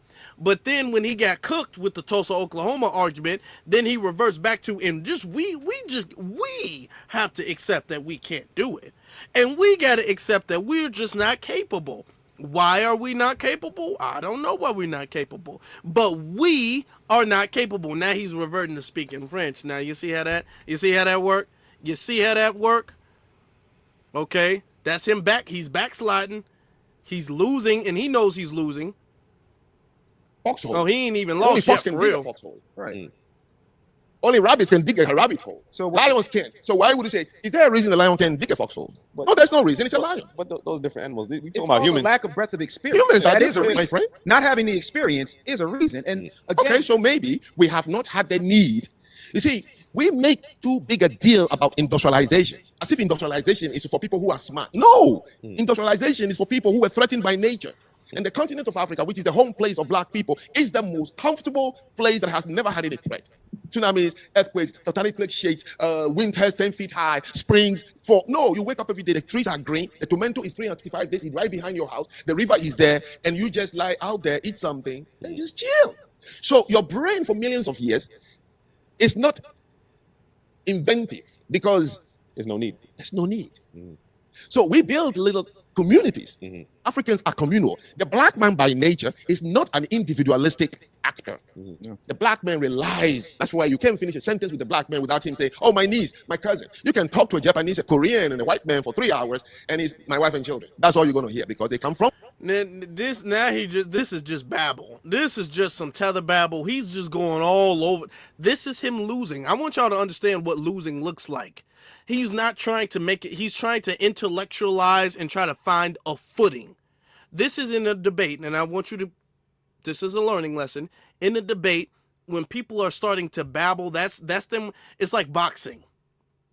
Use it like boxing. When you're boxing somebody and you get them a couple times with a good hook and a good jab, and then next thing you know, they're kind of dizzy, but they don't want to fall.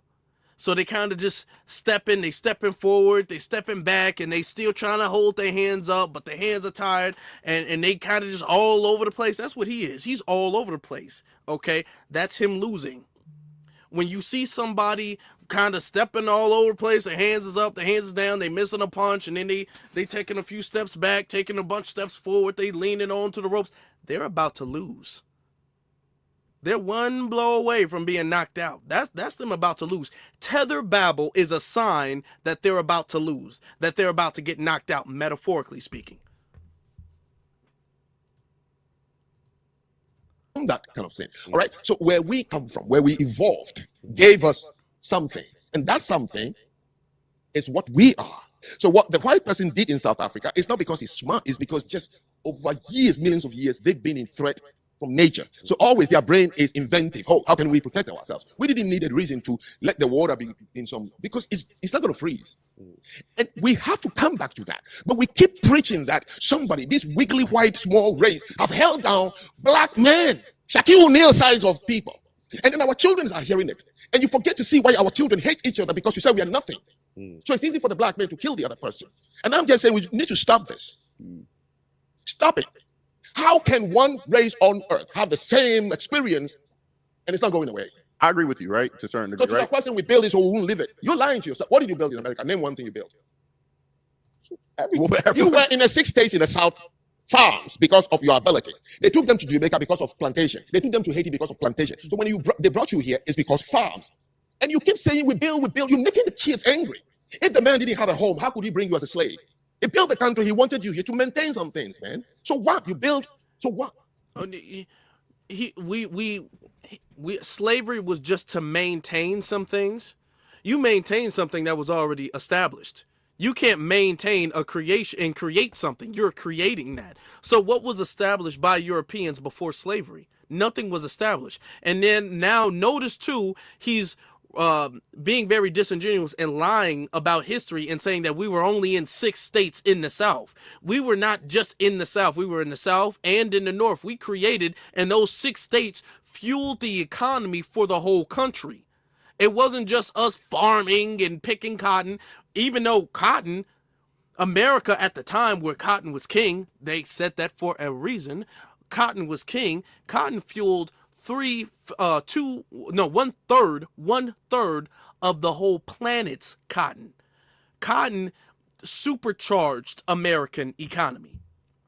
Plus, you have to think about the fact that slaves, just in and of itself, void from cotton, tobacco, rice, all of that, the sugar cane, all of that stuff. Slaves in and of itself, with the free laborers building the railroads, building the roads, building the buildings, and then being sold as commodities, and that built the insurance companies, and then being sold as properties and stocks and bonds. We built Wall Street. So everything, yeah, we did build everything. If it wasn't for us winning the Revolutionary War, there would not be an America. This was the 13 colonies when we were building that up. We were foundational before there was an America. That's how you know we're American. All right. Now, I would have said that to argue that. I would have pushed back again with that argument. What did we build? What didn't we build is a better question. What was built here? If for anybody who's all like, and this is what they do. What did you guys build? And then when you give them a list of things that you built, what they're going to do is, when you say the railroad, when you say this, the only thing they'll let you get credit for is cotton, is picking cotton. You didn't do that. You didn't do that. They're going to gaslight you. Okay, so here's what you do. To switch that so you don't even got to entertain now. Here's what you do. Here's the secret. Say, you know what? Tell me what we did not build. That's an easier question. You tell me what we didn't build. You tell me what everybody else built that we didn't do. What in America was built from, because America was roughly pretty much done by the 1830s. By the 1830s, by the mid 1800s, America was an established country, a functioning established country. So what part from, because even if you want to start with 1776, what part from 1776 to 1830 did we not build that they built? What part of that?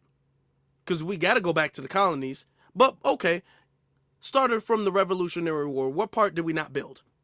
And they can't answer that because we built everything. You will give your dignity, your children's dignity, because we built the country. Therefore, we are going to stay in the country. Notice, I want you to notice too. I'm gonna take it back. That Tulsa, Oklahoma thing, y'all family, and this is why I know y'all was frustrated when y'all listened. But take a sigh of relief. Take a sigh of relief. And this is how my analogy works. He's frustrated. Notice how he's all up in the chair and he's getting mad. He wasn't doing that before. He was very calm. He was laid back. He had his legs crossed. He was chilling. And he was just talking regularly and all that stuff. Now he's starting to lose. Now he's up in the chair and you can visually see he is being frustrated. You can visually see that. Now all of the other brothers, they in the chair, they killing. They just chilling. You don't see nobody else really getting all up in arms and getting all emotional and all of that stuff. He's doing that because he's losing. Just look at his body language. I'm going to take it back a couple seconds. He can't sit still in the chair anymore. I'm going to make it big for you. He can't sit still in the chair anymore. Thing. It's what we are. So what the white person did in South Africa is not because he's smart, it's because just over years, millions of years, they've been in threat from nature. So always their brain is inventive. Oh, how can we protect ourselves? We didn't need a reason to let the water be in some, because it's not going to freeze. And we have to come back to that. But we keep preaching that somebody, this wiggly white small race, have held down black men, Shaquille O'Neal size of people. And then our children are hearing it. And you forget to see why our children hate each other, because you say we are nothing. So it's easy for the black man to kill the other person. And I'm just saying we need to stop this. Stop it. How can one race on earth have the same experience and it's not going away? I agree with you, right? To a certain degree, right? Did y'all see that? I mean, he crossed one leg, then he uncrossed, then crossed the other leg, then he uncrossed, then crossed the leg, then uncrossed, and crossed the other leg again. I mean, this man can't sit, he can't stop moving. He can't sit still. You can tell by his body language alone, he is very frustrated. He was not this animated, he was not this active in the beginning of this podcast. He really wasn't. But he's losing, and all of the brothers, they just calm. They cool. They cool, they chilling. We build it so we won't live it. You're lying to yourself. What did you build in America? Name one thing you built. You were in the 6 states in the South, farms because of your ability. They took them to Jamaica because of plantation. They took them to Haiti because of plantation. So when they brought you here, it's because farms. And you keep saying we build, you're making the kids angry. If the man didn't have a home, how could he bring you as a slave? He built the country, he wanted you here to maintain some things, man. So what? You build, so what? You will give your dignity, your children's dignity, because we built the country. Therefore, we are going to stay in the country where we will be looked down upon. We will be indignified because I built it. Instead of you going and build. You know what the Jews build in other people's country, but they left it easily to go to a desert. And look at it today. Touch one of them, and God bless you. A desert that was started and state sanctioned in 1946, the year my mother was born. A desert that also came with infrastructure. A desert that also came with banking. Now notice how calm Dave is. Now Dave about to cook him again, but notice how Dave is he's got his legs crossed. He kind of just leaning back in the chair. He's like, hold on, we're gonna get this history out. This is what you do. You got to be relaxed with it. That's how you simmer. Okay, you got to let the victory marinate. Okay, Dave is just cool back in. You know, no, hold on, let's talk about it. You want to talk about this? You talk about. Okay, we'll talk about it. This man is all up. He crossing his legs, uncrossing his, moving. And then Dave gets there. Hold on, no. You made a point. I'm gonna address your point. Let's keep it cool. That's how you handle it. That's how you handle it. See, maybe that's our culture, if you want to say that. I think that's maybe a cultural thing that we do. We're just so calm and smooth, and we're just so collective and have so much class and sophistication and intelligence. And we're just so relaxed. Maybe that's a cultural thing that he doesn't understand. Let's hear what Dave got to say. Then we got to move on to the next point. Systems, a desert that also came with absolutely no laws preventing them to build freely. That is no. Hold on, Frank. I sat here very quietly. Okay, sorry. I got 2 ears and 1 mouth, so I was listening twice as much as I normally talk. Jews were allowed to build institutions, hospitals, banks, all of those things over time. And when they left what was happening because of Hitler, they also came with their wealth intact. And they were allowed to commune together and build those things without infrastructure. You know what happened right after emancipation? The federal government created something called the Freedmen's Bank. You familiar with the Freedmen's Bank? I've heard of it. I'm not familiar. So the Freedmen's Bank was marketed. This dude don't know a damn thing, huh? This dude, he don't know about the Freedmen's Bank. He don't know about Central Park. He don't know about Tulsa, Oklahoma. He don't know about nothing, does he? He got a lot to say about why we can't do it and how unadvanced we are and all of this, and we can't do anything. And yet, anytime Dave brings up, do you know about this? He brought up the flea experiment. Do you know about the flea experiment? I don't know. You got a lot of opinions not to know nothing. I'm just saying. Who is giving you these awards? Because the second you get in front of Dave, you don't know a damn thing. Okay. That's his answer to every single question Dave gave him. Have you heard about this? Have you heard about this? No, I'm not expert. I don't know. Okay, well, shut up then. to black people, foundational black Americans, recently freed men, that's why it's called the Freedmen's Bank, as a place for them to take the money they had acquired over time, either from sharecropping, what they had earned from buying their freedom or whatever the case may be. And they all put their money into the Freedmen's Bank. And you know what happened? The government and the robber barons and the people running the Freedmen's Bank took all of their money. Do you know how many black owned and operated banks there are currently in these United States? No. 22. Most of those are completely underfunded, and they don't have a network that does not get the same support from the FDIC as a Wells Fargo, a Chase Manhattan, all of those things. These things are unique. There is, in fact, and you know this because you have lived. I've lived in 34 cities in 19 states. I've been around. I understand how certain things go. But can you, right now, with your wealth and the people that you know, how much land in Chinatown anywhere in the United States can you buy right now? Which Chinatown? The one here? Any Chinatown. How much can you buy right now? Well, I don't know. Zero. They won't allow it. How much can you buy in the Diamond District? Dave, hold on, Dave, because Dave is getting them. I just got to give Dave is getting how much China. Now this is a good point. But notice, Frank, you was all up in arms. You couldn't sit down in the chair, and then Dave is sitting you down like a child. Dave is leaning back like a elder, like a grandpa, and teaching a little kid about that. All right, and Dave ain't even frustrated. I gotta give it to him. Dave ain't even cooking. This slow roasting. He's simmering him. He got the heat on low right now. You just grilling on this oven. Oh, how much land can you buy in Chinatown? I don't know. Damn, you've been saying I don't know to a lot of questions, Mr. Journalist. I don't know why you thought you was an expert for everything. You don't know nothing. Okay. True. Okay.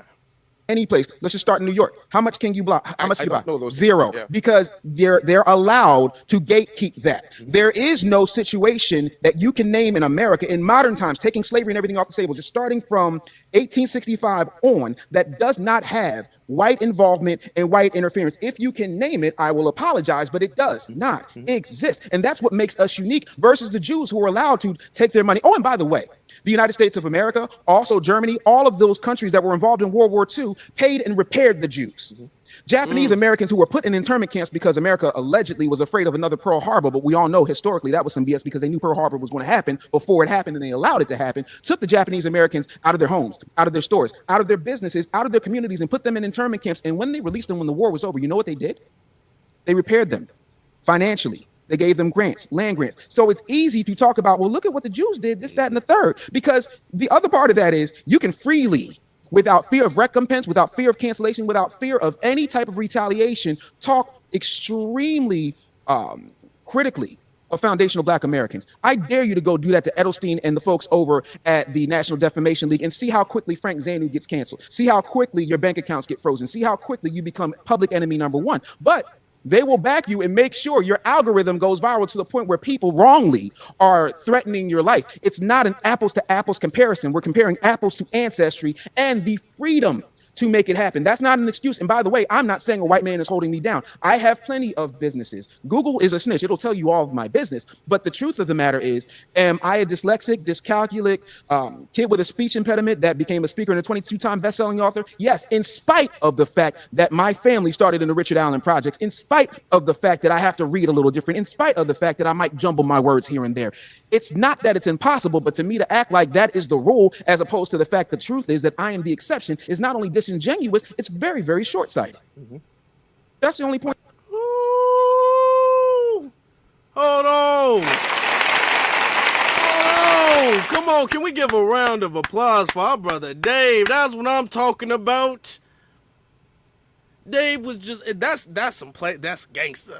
And see, that's another FBA thing, calling stuff gangster. That's some gangster. He sat back and was like, okay, I'm gonna let this tether rant. This tether was all beside himself. He was moving around. He was frustrated, and Dave just sat back and he was like, okay, hold on. He didn't even lean forward with the mic. He was leaning back the whole time, just chilling, just cooking them, just cooking. I love it. Oh my God.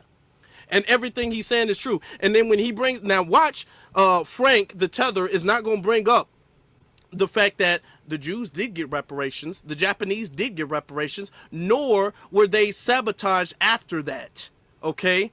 They got the ADL and they got other protections and legislation specifically for them, representation specifically for them to protect them, and they're still being protected. We have nothing of the sort. They got specific crime bills specifically for them. We are the most victimized when it comes to hate crimes in this country by far, and we have no crime bills whatsoever. They get one era where a couple of them have, you know, got some hate crimes going on. Crime bill immediately. Okay? We don't have that. We didn't get reparations yet. I'm just saying yet, because we will. We haven't gotten it yet. They got it. And what they went through was such a small amount of time in comparison to what we've gone through and what we're still going through. So you can't compare their current result to our current result and say, well, they were just as oppressed. They were not. For just as long, they were not. And they made it out of nowhere. They did not. And then when you cook that, yeah. See, this is why you gotta know it. Shout out to Dave, because Dave did that. Dave did that. That's what I'm talking about. Shutting them down. Now I'm gonna move on to, let me get a couple of super chats while I'm here. Y'all been giving some more super chats, so let me give a couple more super chats. Okay. Let me get to Alpha Male. Alpha Male said, no, hold on. It was this one. Okay. David says, meanwhile, 60% of black American men are in the middle to upper class in our country. Okay. That's true. They make it seem like we all live in poverty, like we all live on the wire. We all live on, in the ghetto. You know what I'm saying? Every neighborhood is not O-Block. Every neighborhood is not Crenshaw. Every neighborhood is not like that. Okay.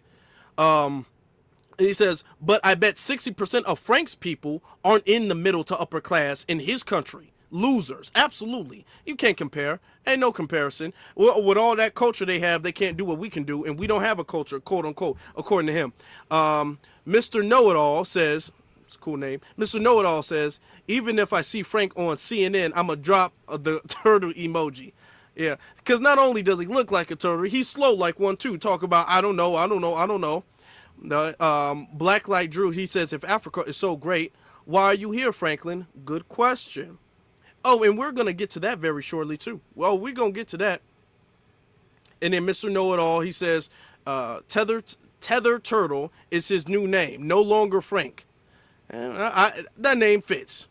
That name, to me, that name fits. I think that name kind of fits. Yeah, that name fits. I like it. Also, let me give a shout out to the Cash Apps we got.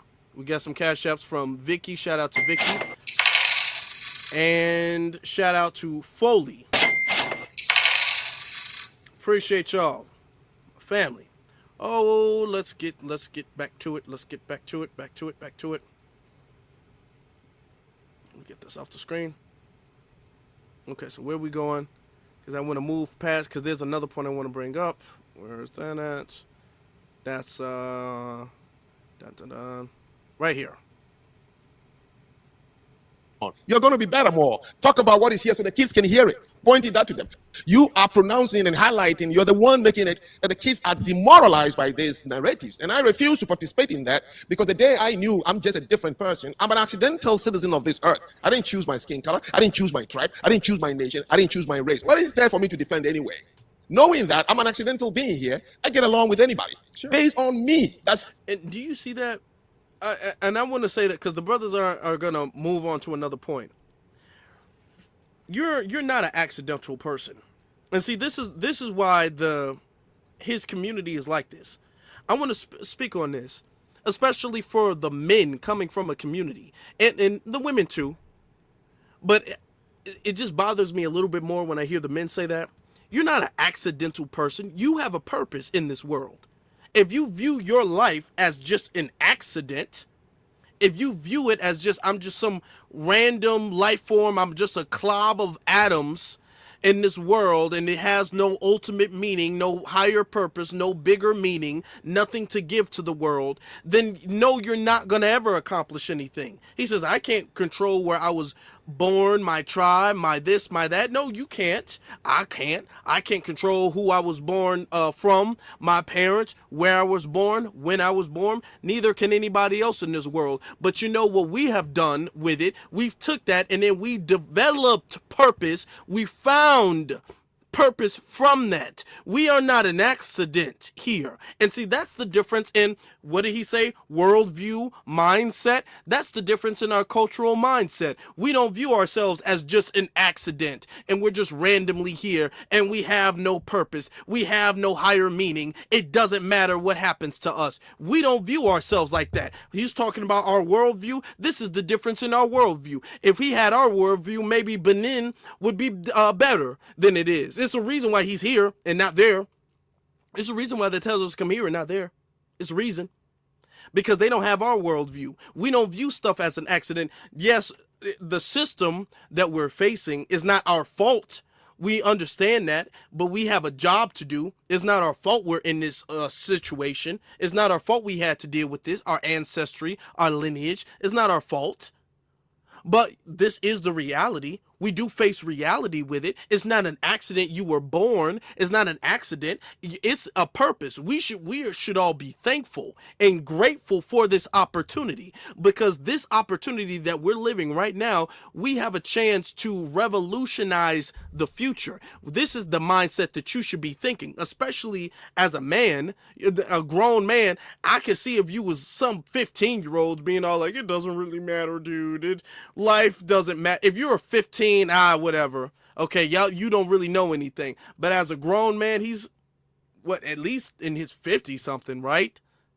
He shouldn't be thinking like this at all. This is loser, bum, tether behavior. This is bottom of the barrel behavior. This is degenerate, purposeless behavior. I don't even know what to, I'm trying to think of a word. I can't even really think of a word to call that. Even criminals think they have a purpose. But let's continue. Say, and I'm tall, handsome, and happy. That's when I respond when people ask me, "How are you?" What is the headache? What is it? I think that, what is wrong? I think the issue is the lack of respect that we get from. You feel it. You said so. Mm-hmm.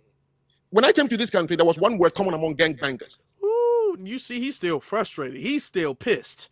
He is still pissed, but okay. Yo, you disrespected me. What the heck is that? It's an abstract now. You can't even see it. You hang on to abstract nouns and kill people over it. How do you know you've been disrespected? Somebody in the chat room saying handsome is crazy. He just said he tall, dark, and handsome.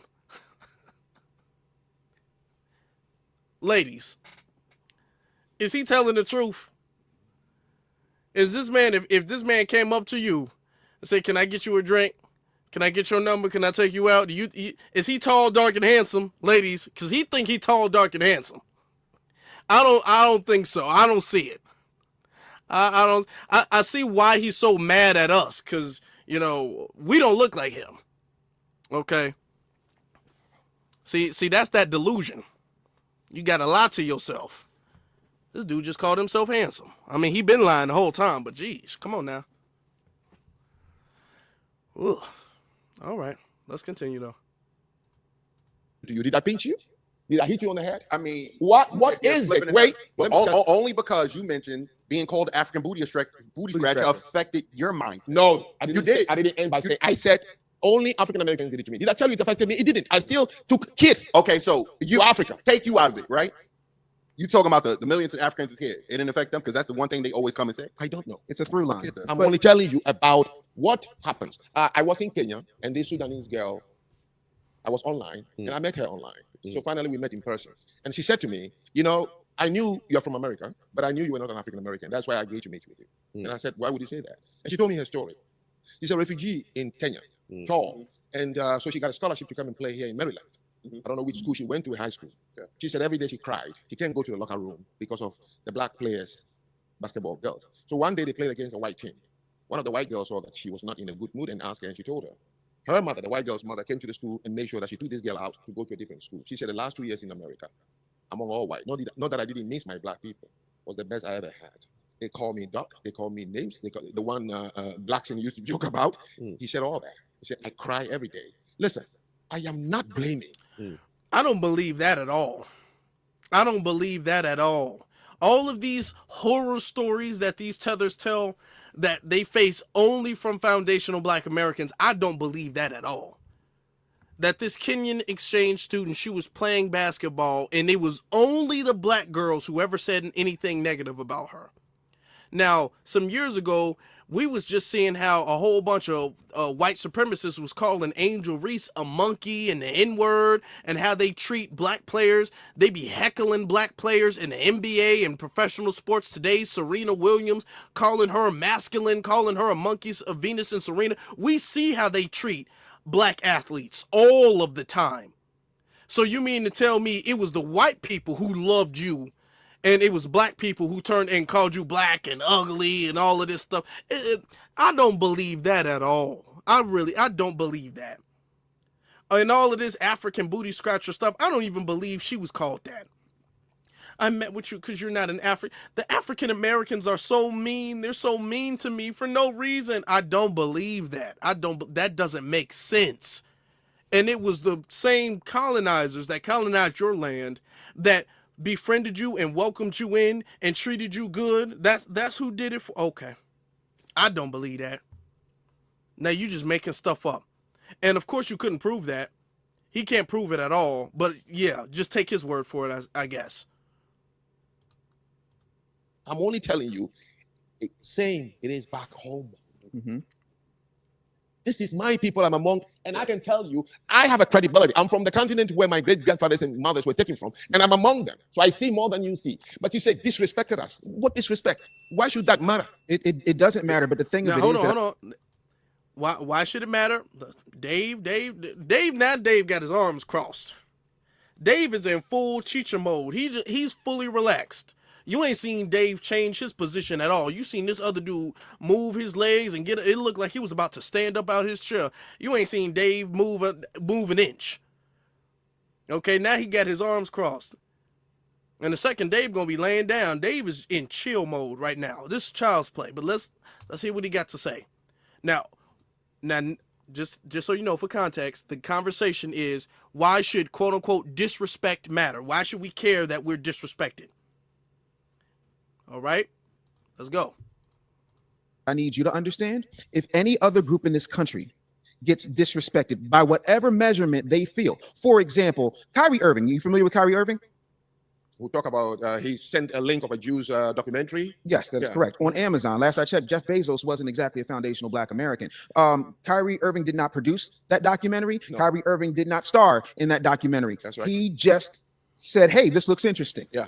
What did the Anti-Defamation League do to Kyrie Irving? They asked him to go to 5 classes and learn about Jewish sensitivity. What else? Pay some fees, become friends with the rabbis, take a lesson, and he was like, yes, sir, yes, sir, yes, sir. All because they felt disrespected because he tweeted something. Because there is an infrastructure there in order to punish people that feel that they feel like have disrespected them. And the irony is, these are the same folks who will say that we're not like that. We don't run this. We don't punish people. We don't terrorize people. And then they go out of their way to make demands and sanctions on the very people that they say are disrespecting them or anti them by forcing them to do certain things. Yeah. Therein lies the difference. And so I want to answer the real. Now, that's a good point. That's a good point. Notice too, Frank is not going to say anything about the ADL. Notice that he's not going to go ahead. The tethers who all like, oh, why does it matter? Why does the N-word bother you guys? Why does this slavery stuff even matter? Why are y'all so sensitive? Oh, okay, are you going to say that to the Jewish community? Why are they so sensitive about their history? Why are they so sensitive are you going to say that to them? No. Oh, you're going to pipe down. You're going to pipe down when it comes to other groups of people and their sensitivities. Kyrie Irving shared a link to a movie he didn't make or produce or was in at all. And this man was fine. They damn near talked about kicking him out of the NBA. It was that deep to them. And yet all of the, man, y'all need to let that go and be so, they don't say that to that community. They don't say that to that community. When something is anti-Semitic or when they deem something anti-Semitic, they sit up there hiding and ducking for cover and be like, oh, I'm sorry, I apologize, let me kiss the feet of the rabbi. That's what they get down with. And you know what? Shout out to Kyrie Irving, because Kyrie Irving actually didn't do that. And it was the community that was like, no, that's bogus. That's bogus as hell. Because you got Ben Shapiro, he can make a whole documentary. He can fund a documentary about how George Floyd died from an overdose, spreading misinformation about us. Yet, I don't see no rabbi apologizing on Ben Shapiro's behalf for anti-black racism. Or there's another one, I'm forgetting his name. It's a couple of them. I'm forgetting their name. It's a lot of them who disrespect us. Also, I mean, if we're gonna go there, we can talk about their involvement in slavery. We can go there. We really can go there. I don't see any rabbis apologizing on our behalf, donating to any cause for black folk. I don't see that happening. Yet you share a documentary, next thing you know, you got to do a whole tour. Nick Cannon had to do the same thing too. Had to donate a whole bunch of money. Then you have to go around to different synagogues and all of this stuff. No, see, you see that? We got to stop doing that. Shout out to Kyrie Irving for not doing that. We ain't doing that. You want me to apologize? Okay, well, you bring Ben Shapiro here and have him apologize, okay? And then we'll talk. We'll talk then. But if you gonna allow him to go around and do what he want to do and say what he want to say, and y'all don't say nothing about it, then I'm gonna say what I'm gonna say. And let me say this. I know I'm gonna digress a little bit. But people talk about, oh, should I say it? I'm gonna say it. People talk about Kanye West a lot. We're gonna go there. Since we on the subject, people talk about Kanye West a lot and what Kanye West be saying. And look, whether you agree or disagree with Kanye West, I say Kanye needs to have the same freedom of speech that Ben Shapiro has. That's what I'm going to say. If Ben Shapiro is able to go around funding people and having different platforms on YouTube and Daily Wire and go to different college campuses and do this and do this and do this, don't say nothing about Kanye West. I don't want Kanye West, and I'm not even saying I agree. I'm not saying that for YouTube's sake. I'm not saying that. I'm just saying we're going to keep the freedom of speech thing equal. That's what I'm saying. Yeah, we're going to keep it equal then. Whatever music video he make, Ben Shapiro's made music videos. Ben Shapiro has funded certain documentaries. So all I'm going to say, we're going to keep this equal then. I don't want y'all to come to the black community talking about, man, y'all got to get Kanye. No, well, we ain't got to get Kanye. Y'all got to go get Ben. Get Ben and then we'll talk to Kanye. How about that? That's what we going to do. Because what happens is when we offend their community, we are diverting from the subject, but when we offend their community is, man, black folk, y'all shouldn't have let Kanye said that. Y'all shouldn't have let Nick Cannon do that. Y'all shouldn't have let Kyrie Irving do that. And then we be all like, Kyrie doesn't represent the entirety of the community. Nick Cannon doesn't represent the entirety. We sorry. We don't even like Kanye anymore. We don't, Nah, now Kanye be wildin', he do. Kanye be on some other stuff. I'm not even gonna say Kanye be tripping. He do be tripping. But that's our problem. We gonna deal with Kanye. If Kanye tripping, we get to say he tripping. You don't get to say he tripping. That's where I stand with it. Now, if he tripping, that Kanye do be tripping. To me. But Kanye's FBA, and I can check Kanye. You can't check Kanye. Because you don't check your own, so you can't check mine. That's where it is. That's where we drawing the line. Since you can't check your own, you can't check mine. I'm going to check mine. And if Kanye says something I don't like, I'm going to get on Kanye about that. If anybody else say something I don't like, I'm going to get on them. Whether that's Kanye, whether that's Jay-Z, whether that's 50 Cent, whether that's Oprah, whether that's whoever. Okay? I don't care. I'm going to check them. You gonna check your own. Don't come over here thinking you gonna check mine. That's it. Let's get back to it. I want to fast forward though. I want to fast forward to what second do I want to fast forward to? Hold on. Bam. Oh boy, my favorite part. This is my favorite part right here. Hold on.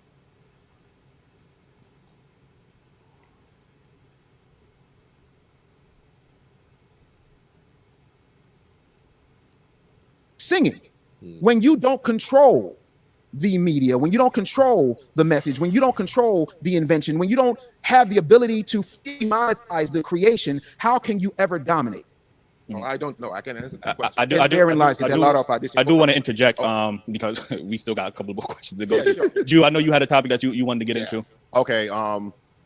So when you hear the word tether, do you feel like, or do you believe that is a word to just, separate non-Black Americans from foundational Black Americans, or do you believe it's more of on the line of a hateful speech?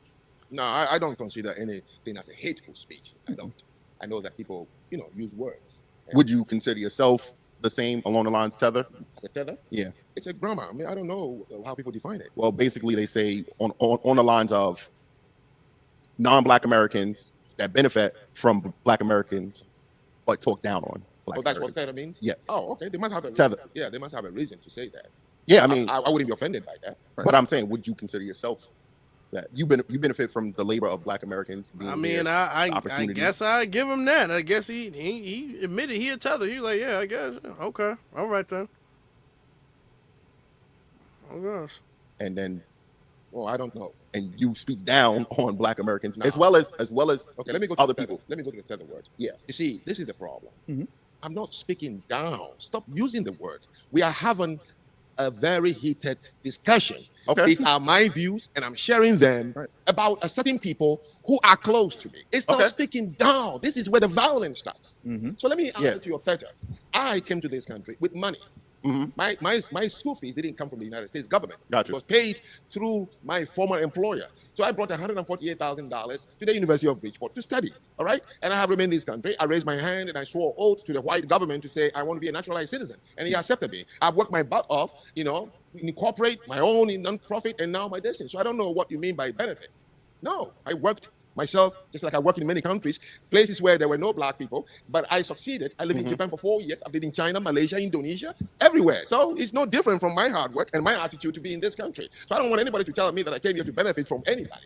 So if somebody called me a tether, I'll say he must have a good reason to call me that. That shouldn't make an enemy at all for me and another person. But I mean, see and I'm gonna tell you something. Tether is a generational thing. We did a good thing with that. And when we talk about the fact that they fleeing from their homeland, that gets under their skin like nothing else. They get to twitching, and they cringe when we say that. Like, hey, I mean, do you know? And all we doing is taking credit for what we've done. We ain't lying. We ain't making nothing up or exaggerating.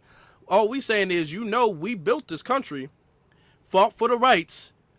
So the only reason you're over here benefiting from any of this stuff is because our ancestors and our community did this so you can benefit, okay? Because we could have left y'all out, but we actually didn't. So we did this for you to benefit from. And it just destroys their pride and their ego when they have to admit, like, yeah, y'all did do it because we couldn't do it. That just burns their little soul, their little pride and ego. It just bothers them. It gets under their skin so bad. It really does. Now he's going to be real defensive about the fact that he benefited from foundational Black Americans. Benefit to come to the country because you wouldn't have came here if it wasn't a benefit, right? What benefit? Why did you come here? I came here to go to school and I stayed. Just like any place. That's my freedom to choose any place, including the desert if I want to. But you came here because there was more opportunity there. I came here to go to school. I stayed. I told you. I could go home and live big. But I don't want to deal with the headache of what I'll get at home. So this is the country I choose to live in. Okay. So, go ahead. There's 2 points I want to make, actually. There is some Black Americans that have come to this country, and like you said, you was already well off financially. So your employer paid you. You already came over here with over 100 grand. You said, right, to go to school. Yes. So you already was established coming here. There's some black immigrants that are the same way. They come here established already, and then they come here and then look down upon the Black Americans, just like something we say in Black America. You didn't get it out the mud like how we did. So now some people come over here in the diaspora that are already established, and now they want to say, damn, you know what? You didn't work as hard as me, and they already got a pass. You get what I'm saying? But that's the type of rhetoric. That's when we have the panels. That's the type of rhetoric. Okay, you guys are lazy. You guys are going off of government assistance. When you guys came here already established, some of you guys, not saying all of them. Okay, let me make it clear. I wasn't already established. Okay, as a reporter, coming over here with 100 grand, that's more than most people. Not my money. Scholarship. It doesn't matter. Scholarship given to the United States government because of me doesn't mean my money. You see how defensive he's getting? damn near want to leave out the chair. Scholarship, whatever. First off, you wouldn't have had the right. I'm not talking about the opportunity. I'm talking about the legal right to come over here.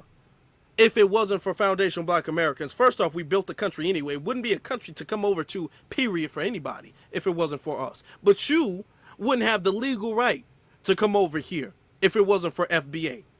Now he wants to talk about I wasn't established, and this defeats, and I'm glad that our brother Eli, I'm glad that he made that point, because this defeats the tether argument that, man, we came over here. They like to say we came over here with $5. We only have $5 when we got over here. But just through our hard work and grit and culture, we were able to find a way to get it out the mud and build a community and build a business. And now we're living lavish and living the American dream just based off of just hard work. No.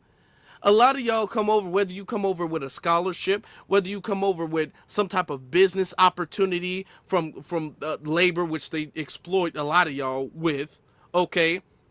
Or even as a refugee, and even as a refugee, you come over here and the government starts providing for you and giving you resources, giving you a special set-asides and accommodations and things of the sort. So none of y'all are coming over here and quote unquote getting it out the mud. Ain't none of y'all doing that. All of y'all are coming over here and y'all getting some type, y'all either coming with a handout or y'all getting a handout when you get over here. Either one of the two. It's either one of the two. You either have a handout when you're coming over here or you're coming over here and you're getting one the second you step foot here. That's it. Y'all not getting it out the mud. And then a lot of y'all ain't even really doing that well with the handout. Truth be told, I'm just tell the truth. Let's just tell the truth. A lot of y'all, even with the handout, y'all not living in the penthouse. They make it seem like they got mansions going down the block in their neighborhood. No. Y'all doing about middle class. I mean, whoop-de-doo, but I mean, no. See, they think that if they got a toilet they can flush, that they Bruce Wayne. They think if they can flip the light switch on that they Tony Stark. No, it's not that. No, it's not that. Okay?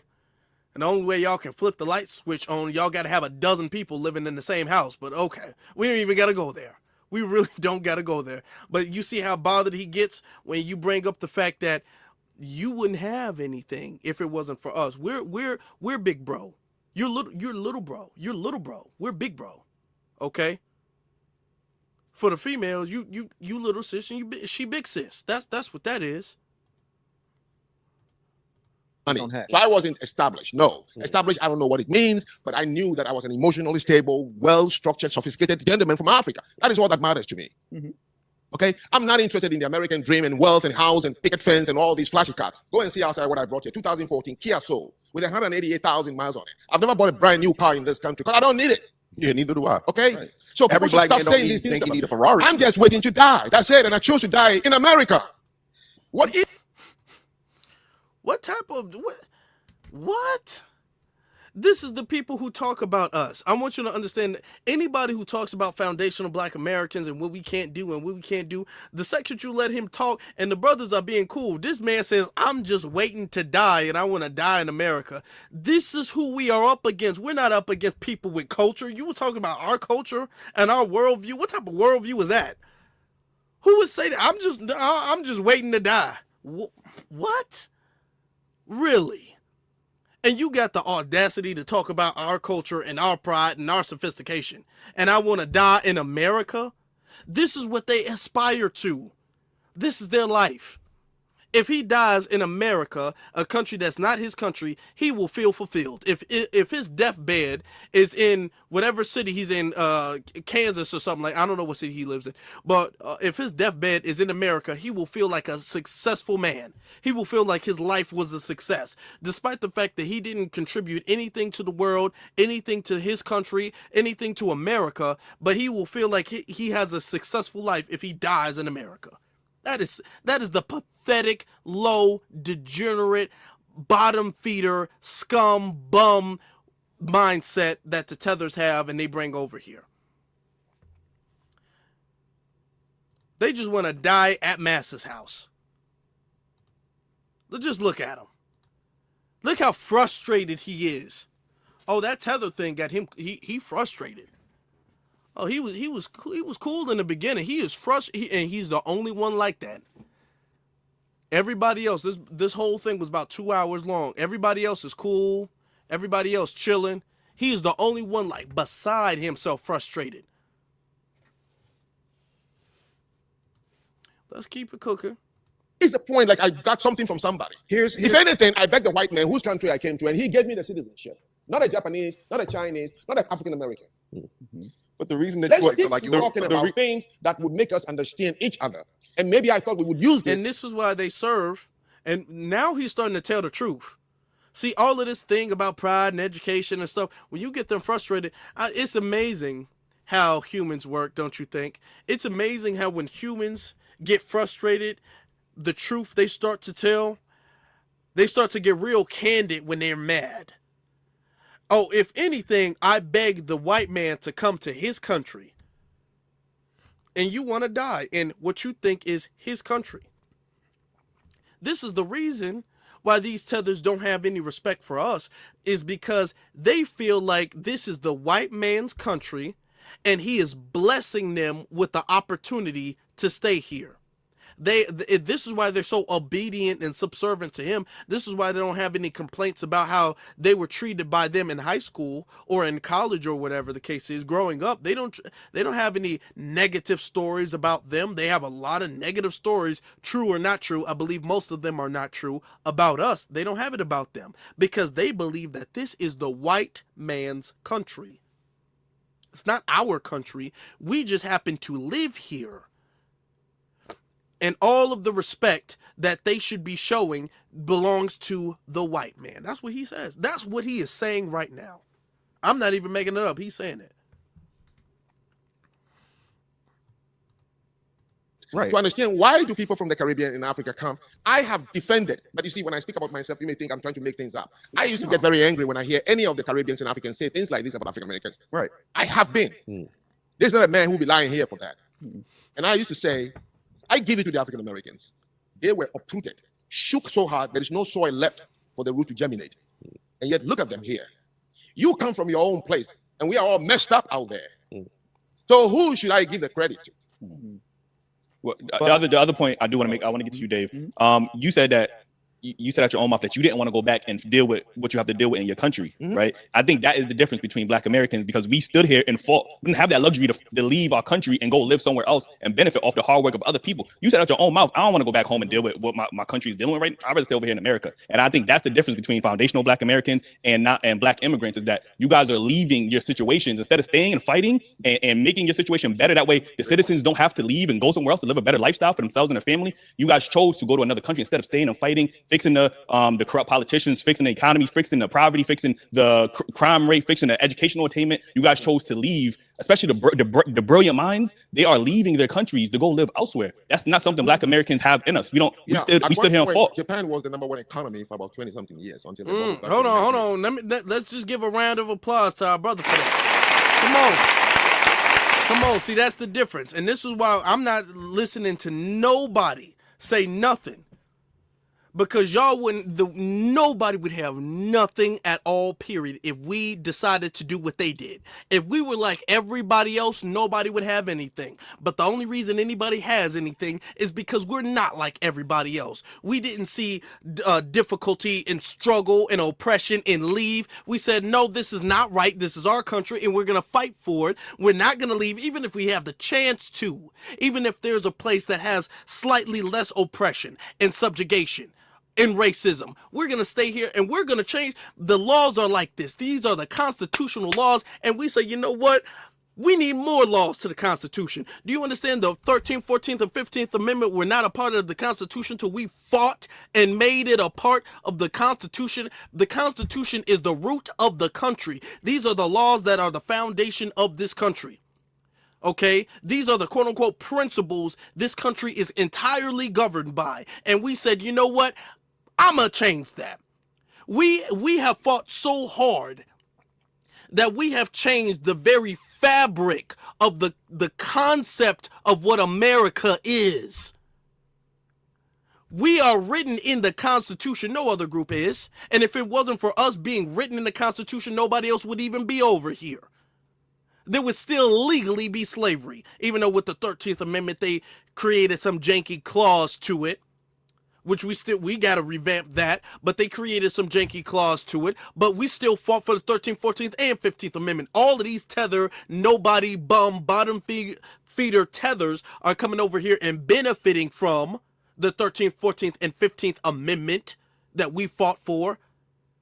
So you don't tell me about no fleeing. Because we didn't have that. We didn't come to anything. We saw it. We said, you know what? Nah, that's not acceptable. That is not acceptable. And we changed it. They don't have that. They don't have the spirit. They don't have the spine, the heart, the soul. They don't have that. They don't. As he said, he wants to die in a white man's country. That's what he just said. He wants to die in a white man's country. He doesn't have it. That's why they flee. And even the smartest of the smartest, they're journalists, they're doctors, they're engineers, they're scientists, they're businessmen. They flee. They get on the first thing with an engine to America or to the UK. They don't want to be in their country, and they don't ever look back. They don't ever look back. He just said he don't want to go back to his country. He don't want to go back to his homeland. He'll denigrate us, though, but he don't want to go back home. We gotta know it. We gotta know it. And anytime we see these tethers saying this stuff, and you see he's losing, he is losing this argument. He look worried right now, and this is the screenshot. He look worried because now he can't bring nobody after this, because this is going viral right now. After this, he can't bring nobody on his little podcast and anything like that and talk down on them and talk about how he knows history and he knows what America is and he knows what black people are. It's over for him. See, this is why tethers don't really want to run the ones with FBAs like that. They don't really want to do that, because then when you go on your own little podcast, people be all like, dude, because you told Dave you weren't an expert. You told Dave that you didn't know about Boo Wop the Bam and this and that. So how you gonna tell me something? Oh yeah, it's over for him. It's all downhill from here on in. It's all downhill. Let's keep it up. Let's keep it up. 89, Japan, the most beautiful place I have seen on Mother Earth. You won't find a poor person. Denmark, Scandinavia, you won't find. But they migrate here a lot. So it's not just because people travel everywhere, their country is bad. Migration is something in people. There are more people back home in my country than there's a reason people migrate. Individuals feel a certain way doesn't mean that it's for everybody. So Japanese are here. Sure. They could be in Japan, which is very quiet, polite, organized, no crime. I went to LA for a conference. I went to Little Tokyo. They've bought it up every place. And I know Japanese, like, what is this? But they choose it. I just like this place. Scandinavians are here. They're not from poor place. So I don't think that I'm not in the business of fixing no politician, a corrupt politician in my country. For what? I don't have a country, I told you. It was put together by some foreigner. So you're calling something I don't have, my country. No, I don't have that allegiance, really, no. But I think where the benefit lies is that you were able to come here with here you're talking about? America. Who's America? I didn't think I was going to a black country. I would have gone to Japan. Right, but the reason I came to a white man's country. Okay. When I went to the embassy, see how frustrated I'm just saying. He damn nigga, whose country? And this is how tethers get. Cause they'll talk all this trash and they used to, man, black Americans, y'all ain't this and y'all need to do this, and the reason why y'all not sophisticated, the reason why y'all this way is because y'all don't think, and y'all got these cultures, and y'all be twerking and baby mamas, and y'all glorify drugs and glorify gangbangers and all that. And we say, oh, okay. I mean, wow, why are you here then? Why don't you go home? Oh, what do you mean by that? What do you mean by that? Whose country is this? This ain't your country. I came here on free will. How can dare you say, oh, damn. Well, damn. Well, calm down. Chill out. It's okay. Calm down. Hold on. Relax now. Somebody bring him some water or something like that. This man is hot. Okay? You see how mad they get? And that's all you got to do. Just chill. Just be like, I mean, you can always go home. You don't like this country like that. That's all you got. You can always go home. Oh, no, I'm here because of the white man. I'm here. Oh, ooh, okay. All right. They get bothered. Calm down. This man is upset. I'm doing this. I'm zooming in big like that so you can just visually see better his frustration. See, I saw the United States of America and read about what it is. Wait. But the reason a black man, yourself, can come here is because of what the FBAs did to make it lawfully possible for you to come here. Now, I want to say this. This dude in the middle, his name is Ace. He's Caribbean. He is Trinidadian and I think he's Trinidadian Barbados, I believe. I know he's Trinidadian something, and then he has another thing. This is what I'm talking about. As far as being a rider, this is what I'm talking about, okay? Don't pretend like you FBA. That's not what I'm talking about. But check other tethers. See, that's all we ask for. We don't ask for too much now. I don't ask for too much. That's not asking for too much. But I like Ace. Ace is cool. Ace is cool to me. Okay? I ain't never seen Ace do no tether stuff. See, as long as you're not a tether, we can be cool. We can be chill. You see that? That's what I like. These are the riders I want Ace to be an example of what the riders are supposed to be doing. Because y'all be sitting up there acting like y'all don't be seeing tethers. That's my problem. Because then when we call it out, y'all be like, why y'all doing that? Y'all don't got to do that. Because y'all ain't doing it. If y'all was on your job and doing it, we wouldn't have to. But you're not. You're not doing that. Okay? So let Ace be an example of how y'all supposed to check each other. That's all I'm going to say. But let him go. With your $100,000 and go to college. That was not a possibility. That was not a possibility a century ago. We do not know. There are many countries that don't have slaves. UK is one of them. There are no slaves like African Americans. So why you ain't go there? Wait. There are many countries in Europe. They don't have blacks there. Right. But all Africans are there. Right. Okay, so who made it possible for Africans to go to those countries? It's a world of difference, and here's why. And I think why only when it comes to America, you're thinking that you made it possible to come South Because Arabia? hear me out. I lived in Japan. I got me out. a resident permit for 4 years. I could have asked for permanent residency, right? Okay, all of that. Well, there's no slavery in the UK. There's no slavery in Japan. There's no slavery there. There's no slavery there. Go there. Here's my thing.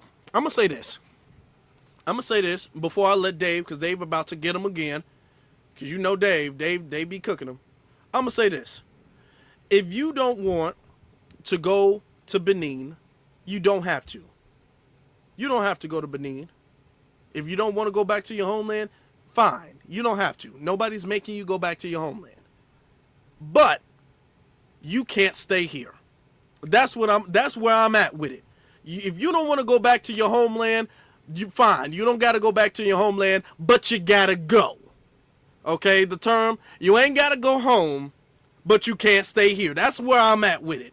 Okay, you want to go to China, you want to go to the UK, you want to go to some other country, you want to go anywhere else, you can go anywhere else you want to go. You can't stay here. That's all I'm saying. As long if you somewhere else, whatever, I don't care. Bother them. Don't bother me. If you want to go anywhere else in the world except here, I'm cool with it. I don't mind. I mean, I'm going to warn them because you're a problem, but you should go home. All right, if you don't want to go home, if it's that bad for you, you can't stay here. That's all I care about. You ain't got to go home, but you can't stay here. That's all I'm going to say.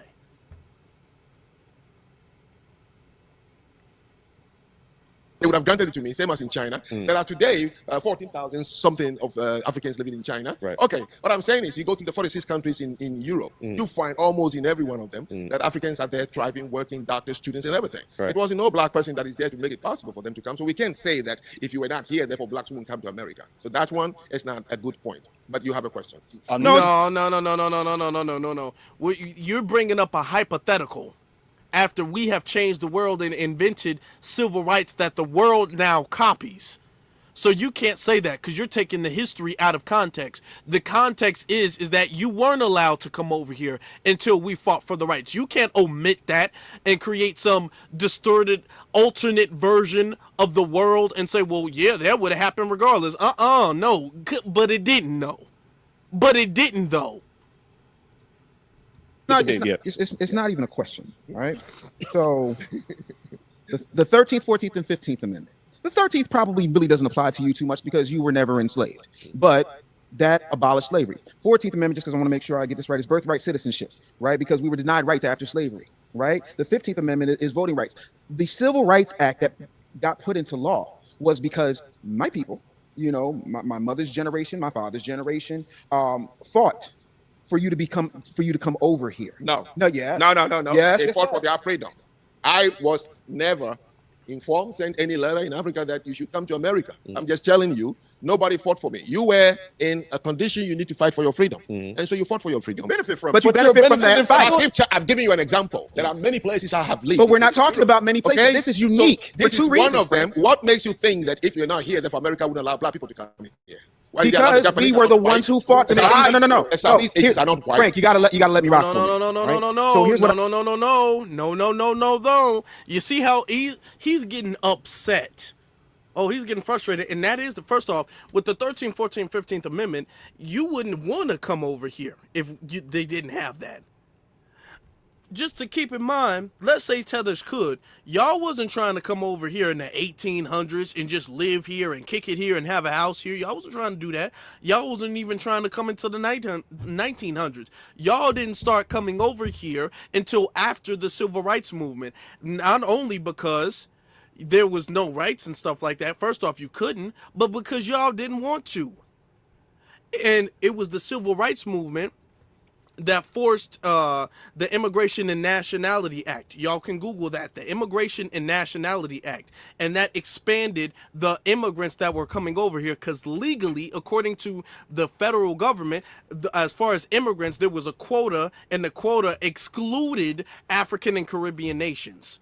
So y'all was only coming over here by really less than 100, or less than 100, or something around that number. Right? Y'all was not coming over here in no mass numbers like that at all. And that was only a limited amount in a year. Most of the immigrants were European. That's a fact. That's a historical fact based off the laws in this country. It was foundational black Americans that said, if we're going to have immigration, you're not going to exclude the continent. You're not going to exclude the Caribbean. We're not only going to have immigration in Europe, from Europe. So it was us establishing those rights when Dr. King and the Civil Rights Movement, when we were all fighting for that, that was an inclusion in that.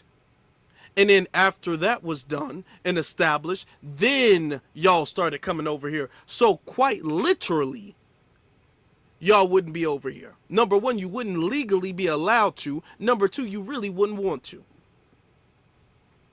But of course, Frank, the award-winning journalist, doesn't know that. I need you to understand. The reason that it went from the Black Liberation Movement to civil rights was twofold. The first one was they wanted to make sure they could shoehorn everybody else in, because when folks come here, they contribute to the economy. Ooh. Okay, when I say who made that the folks should come and contribute to the economy? You mean the white Americans? The white government. Okay, sure. Yeah. Right? Mm-hmm. When that civil rights bill got passed into law, when LBJ signed it into law, right? After that, you got fat white women being stewardesses on Pan Am, right? You got women had rights. You've got gays having rights. You have people being able to come into this country and have the opportunities that were not allowed prior to us bleeding, fighting, and dying for those rights to be put into law. That is uniquely on us, that we, whether you realize you benefited from it or not. What right is that? The right to come into this country, to come to school in this country, to become a citizen of this country. I'm just asking for. Black people fought for civil rights. You are here because of civil rights. What is civil rights? That's a great question. It depends on who you ask. Yeah. The right to be able to participate in what the Constitution of the United States provides for everybody. We, the people of the United States, in order to form a more perfect union, establish justice, ensure domestic tranquility, provide for the common defense, promote the general welfare. I mean, it's a long Constitution, but in it, there's a lot of amendments in the 13th, 14th, and 15th. Yeah, so the civil rights simply says that people living here, African legally and forcefully, must have the freedom to participate in everything civic. Not everybody. You see, that's the distinction that they don't. Now he's sitting up there acting dumb about what civil rights is. You see that now when we bring up receipts, now he's sitting up there acting, well, what? I mean, what are civil rights in the first place? I mean, y'all didn't do that for everybody. Y'all just see, because it gets under their skin. It kills their pride and ego when we bring up the fact that you're only here saying anything. The only reason why you can participate in quote unquote free speech is because of us. So you need to be thankful for that. You're welcome. tell you, it's not just about African Americans. They shoehorned absolutely everybody else African into it. Americans who enacted the civil rights were thinking about other people. No, we weren't, but that's what the government did with it. No, we were actually, because during that we were fighting for the immigration acts and the laws for you guys to come over here, for you guys to even be quote unquote refugees, because a certain point in time, you guys, they were not allowing. Let's get the history with this straight.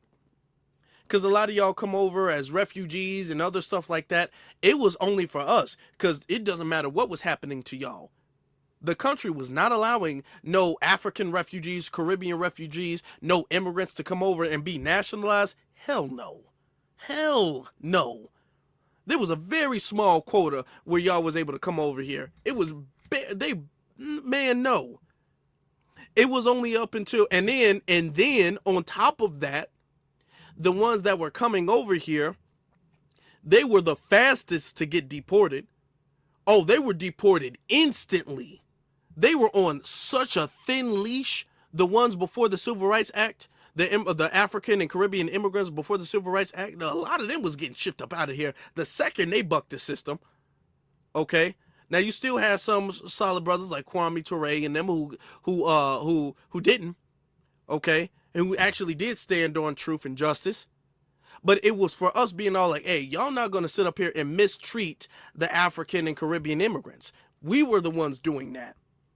On top of the fact that the civil rights that he enjoys, the fact that he can go into any business and they say, hey, we don't allow Negroes in here. You have to leave. The only reason why he would not have to leave is because of our ancestry, because of our fight and our history. Do you understand? For most of American history, America next year is about to be 250 years old. 250 years old. So for the majority of American history, if you walked into a certain building, they can say, there's no Negroes in this building. You have to go. And you would have to legally turn around and walk out the building, or they can pick up a shotgun and blast you or arrest you. You could literally. For most of American history, it was like that until we stopped that. So the fact that he can go anywhere is because of us. The fact that he can get a job, and back during that time, before the civil rights and stuff like that, they can have a job in a lot of these factory jobs. They would legally be able to say, well, we're going to pay white people this, but we're going to pay black people this. Legally. They were legally able to say, this is the minimum wage for whites and the minimum wage for blacks. We're going to pay whites and blacks differently, legally. Now they legally can't do that.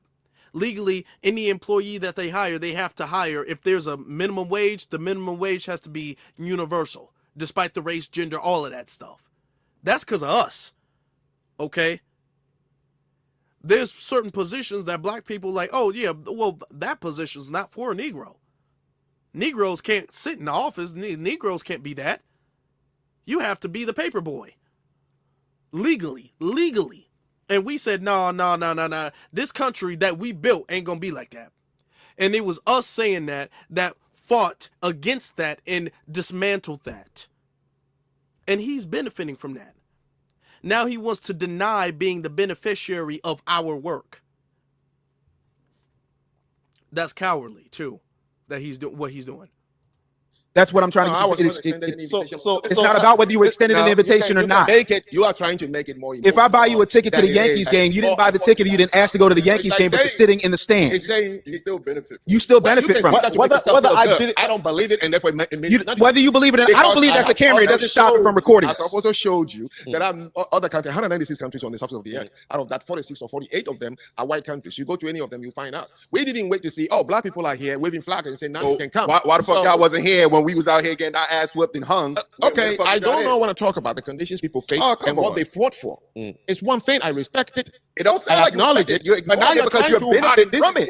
You wouldn't be able to walk these grounds. The rights you have as a black man, regardless of where you come from in America, you are an American citizen, right? Yes. You are a American citizen. Naturalized American. You're a naturalized American citizen. 13th, 14th, and 15th Amendment. Like that, you became a naturalized citizen because that amendment was fought for by us. Oh, so you benefit. Southeast Asians who are here. Same. Yes. The Southeast. Yeah, now he's bringing. Do you see, man? He is on the defense. He is on the ropes fighting for his life. the then- Germans, everybody. yes, everybody. Okay, then I don't have anything to say about that Because I'm not a scholar on why white American government decided to allow immigration to build because its it was country. now, do you see that? Now he's trying to, and what? This is another defense tactic. When they try to joke and troll, when he's losing the argument, now he's trying to joke and troll. Dave is getting him. Dave, Eli, all of them, they cooking him. They whooping him. This is metaphorically jumping him intellectually. They intellectually jumping him. It's what they doing. Oh, well, what about the Asians and all that stuff? Yeah. Yes.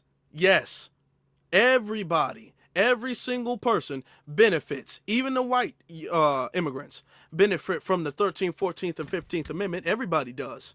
And that wasn't done for everybody or by everybody, fought for by everybody. It was fought for by us.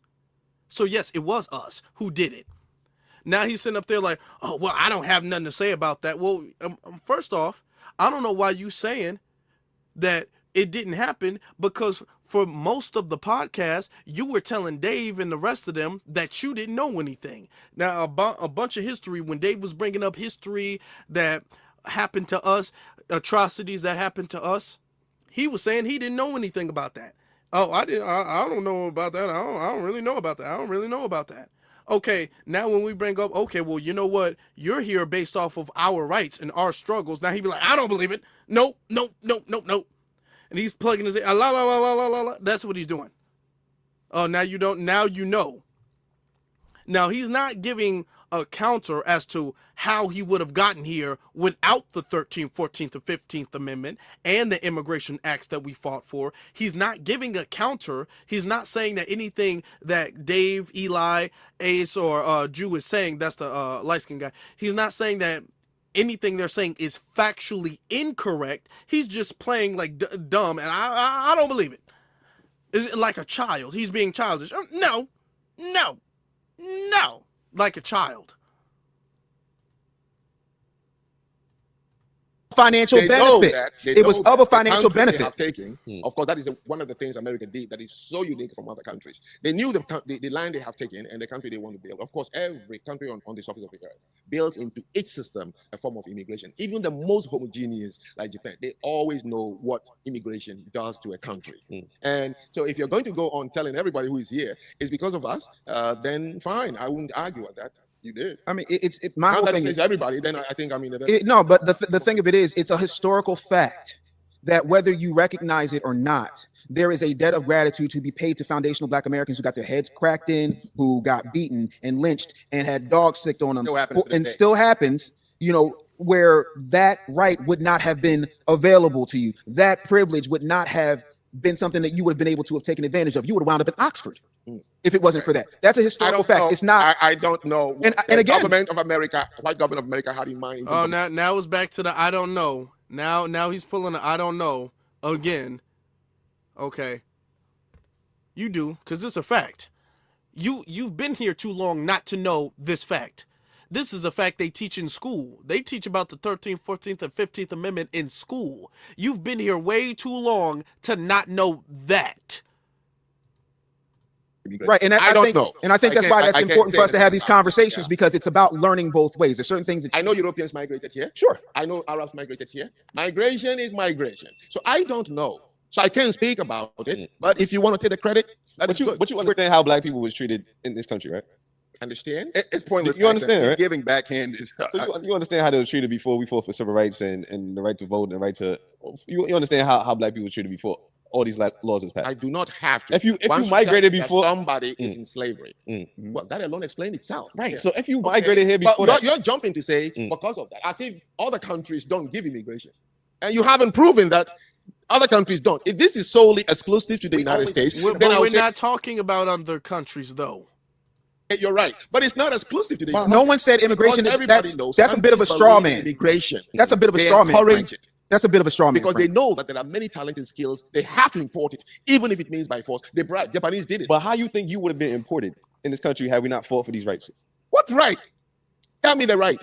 the right for naturalized citizenship, the right for civil rights. Whether you Tell came, me the so say for example, you came. Let's pretend that we're on Earth 2, and let's pretend that Earth 2 is an alternate universe, just like us, except for one particular change. And that one particular change is segregation is still in place. White supremacy is the law of the land. If it's white, you're right. If you're black, get back, regardless of where you come from. Now, let's say that you did apply and you became a citizen. You would automatically be a secondhand citizen, and they would say, "Get your black ass to the back of the bus. You can't do this. You can't do that." Do you know that when you became a lawyer in this country, up until black people started becoming lawyers, there was no such thing as a bar exam? They created bar exams to bar us from becoming attorneys. Yes, When we got the right to vote, they started creating things called grandfather clauses and poll taxes in order to keep us from exercising those rights. You understand that to be a fact, correct? I don't know. Okay, but trust me, the comment section will tell you that that's a fact. Okay. Civil rights, which started off as the Black Liberation Movement, and then COINTELPRO did its thing and gave us civil Okay, rights. so back to you. No, Name the right I'm enjoying. Hold on, So I was in the middle of telling you the rights you're enjoying. Okay. Civil rights gave you the opportunity to be here, take that $148,000 scholarship, and sit in a classroom amongst all Americans and make that happen. You have to show me where that does not happen. If it is exclusive to the United States, please. No, that is not if it is exclusive to the United States. You're straw manning the because I lived argument. in many places before where black people getting burnt and brutally killed over the. Now, do you see? Now, first off, Dave is getting them again. Dave is cooking them. All of this stuff is fact, and he keeps diverting the conversation. Well, show me where that isn't the case anywhere else in the world. Well, it was the case in a lot of other places in the world, but the thing is, America kind of leads the world when it comes to certain things like that, when it comes to civil rights and how people are to be treated, and we established that. All right? He wouldn't be here. Now, you can talk about China, Japan, all of these other countries, yet why'd you come to America, though? You came to America. You can't negate the history of America and talk about, well, what about China? This ain't China.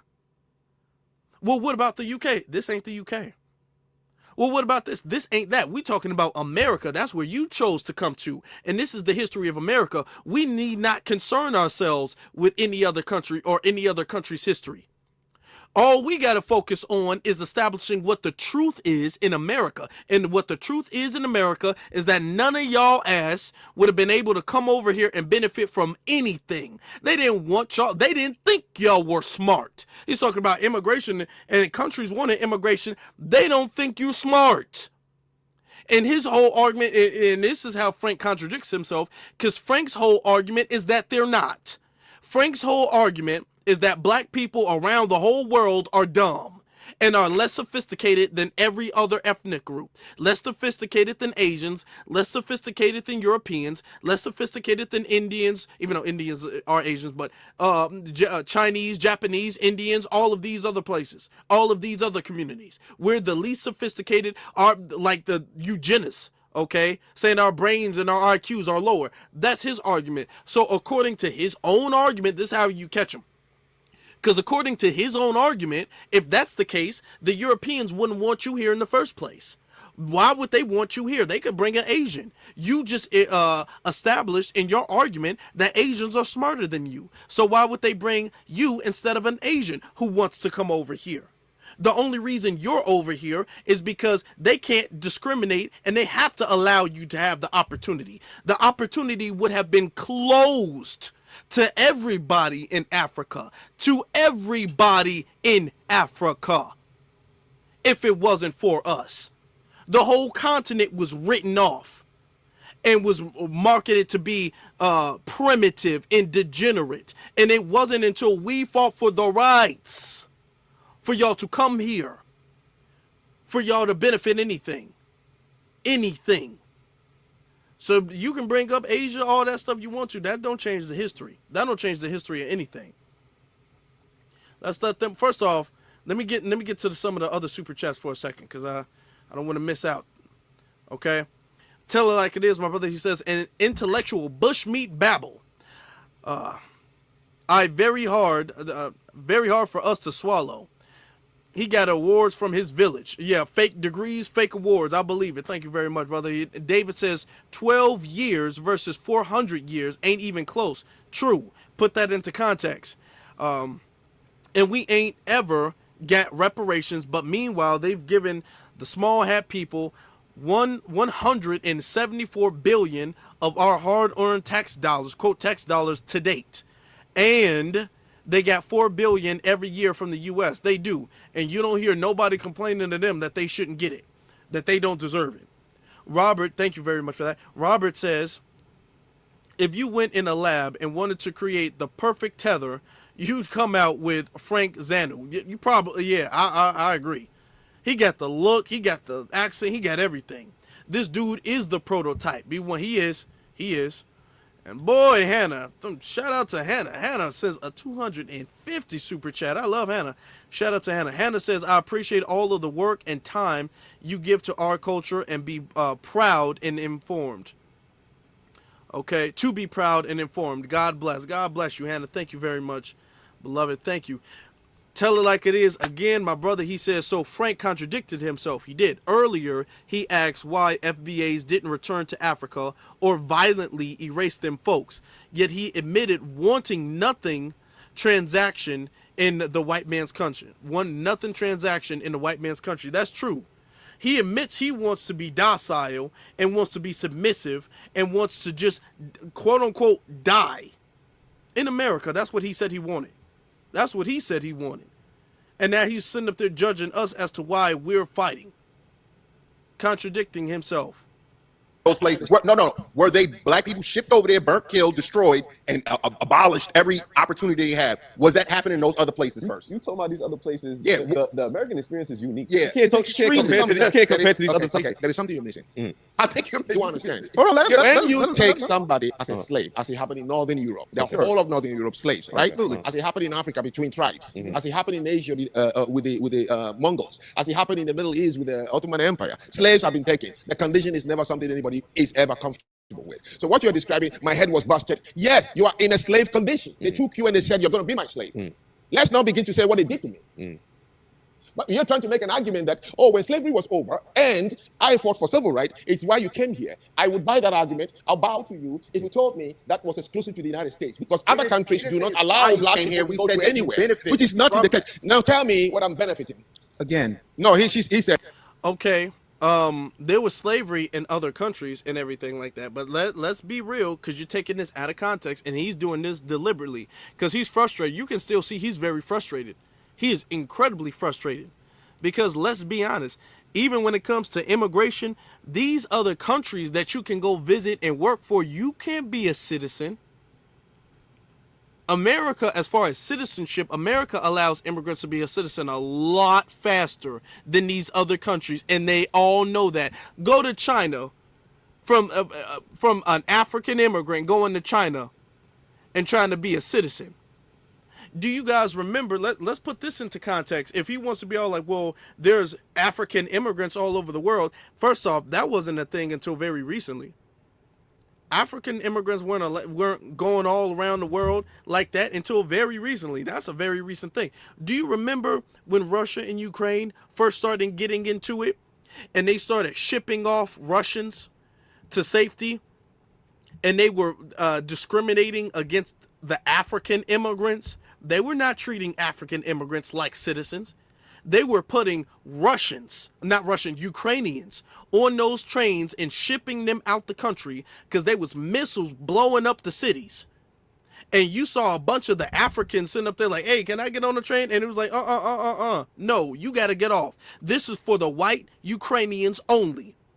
And the African nations didn't say nothing about it because they don't want no smoke with Ukraine, even though Ukraine was getting their butt whooped by Russia.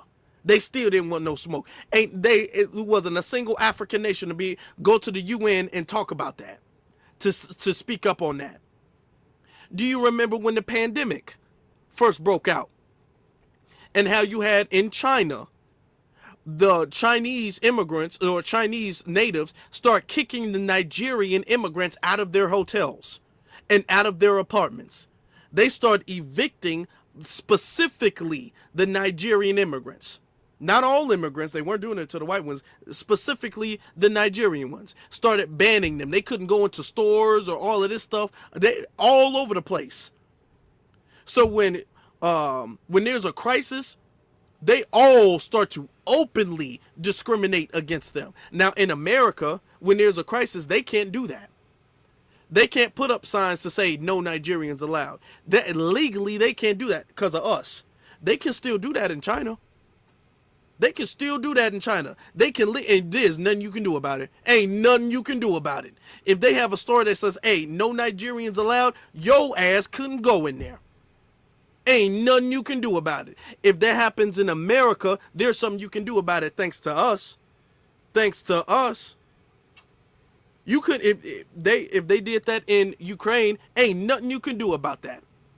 You would just have to turn around and frown and walk away. If they did that, you would have to turn around and walk away. Say, I'm sorry.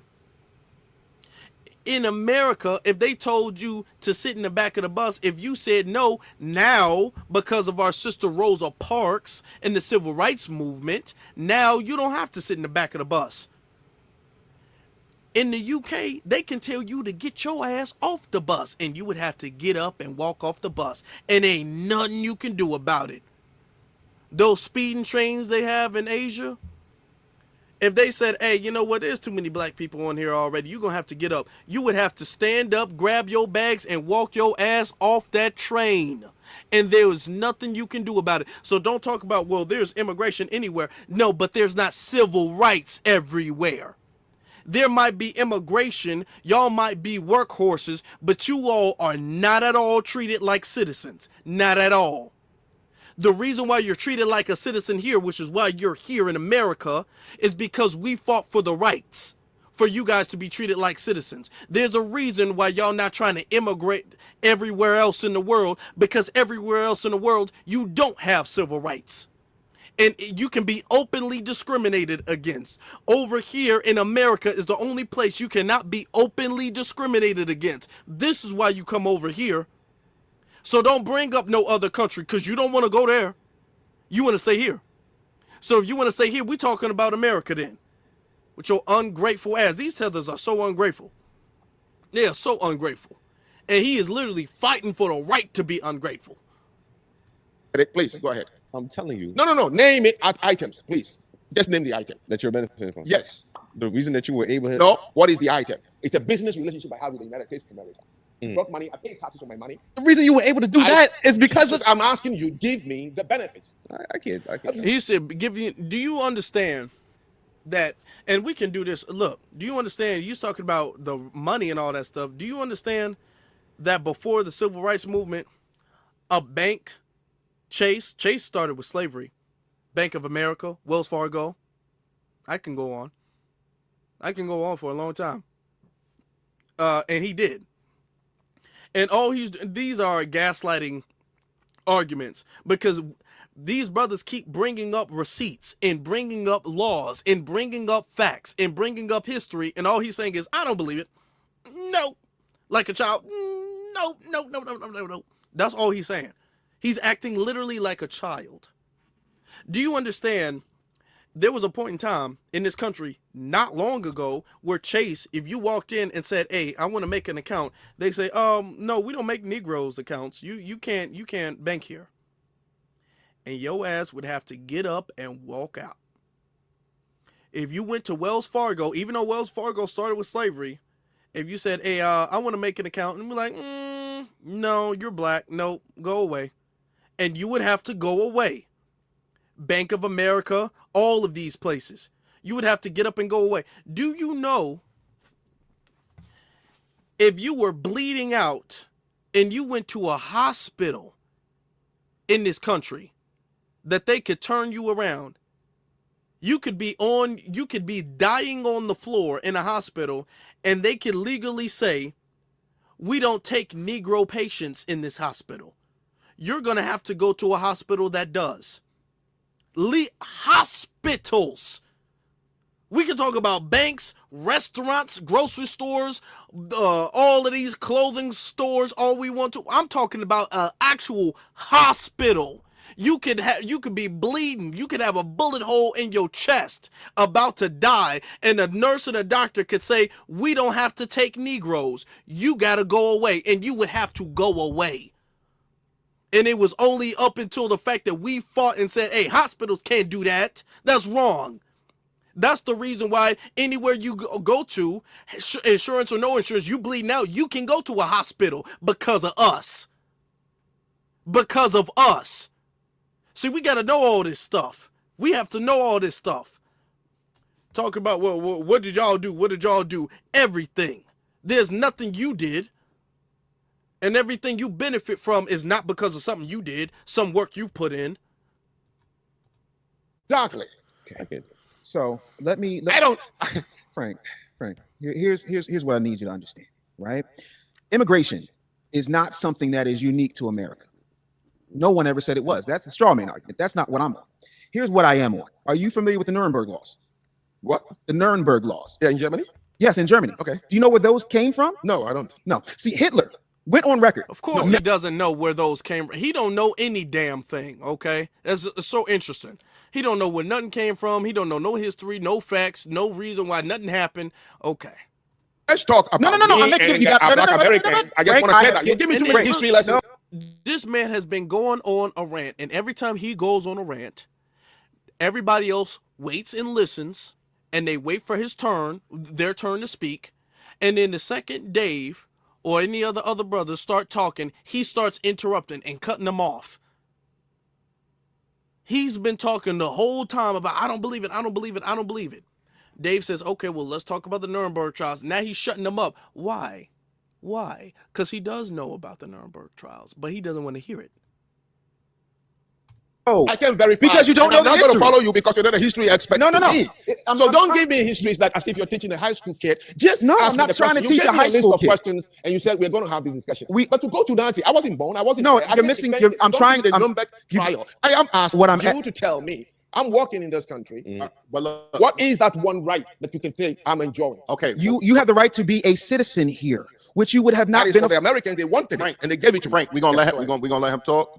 We let you talk. Let him have his moment. You have the right to sit down in a classroom and pay for tuition that you would not have been able to do in any place in the United States, with very few exceptions, if it were not for civil rights. That is an irrefutable fact. And the reason I was bringing up the Nuremberg laws is because Jim Crow in and of itself was so bad that Hitler modeled the Nuremberg laws off of Jim Crow. And I'm not trying to give you a history lesson, but there's a lot of history that comes with foundational Black Americans that you do not know that would change your perspective. We came here for this conversation, not so much to try and convince you or you to try and convince me, but to have a exchange of ideas so that you can understand our perspective and we can understand yours. When we had our initial phone conversation, we talked about the importance of people understanding that you are not coming from a place where you're trying to demean people and people are threatening your life. And, your team is like, should we call the FBI? And you're like, nah, but this is insane.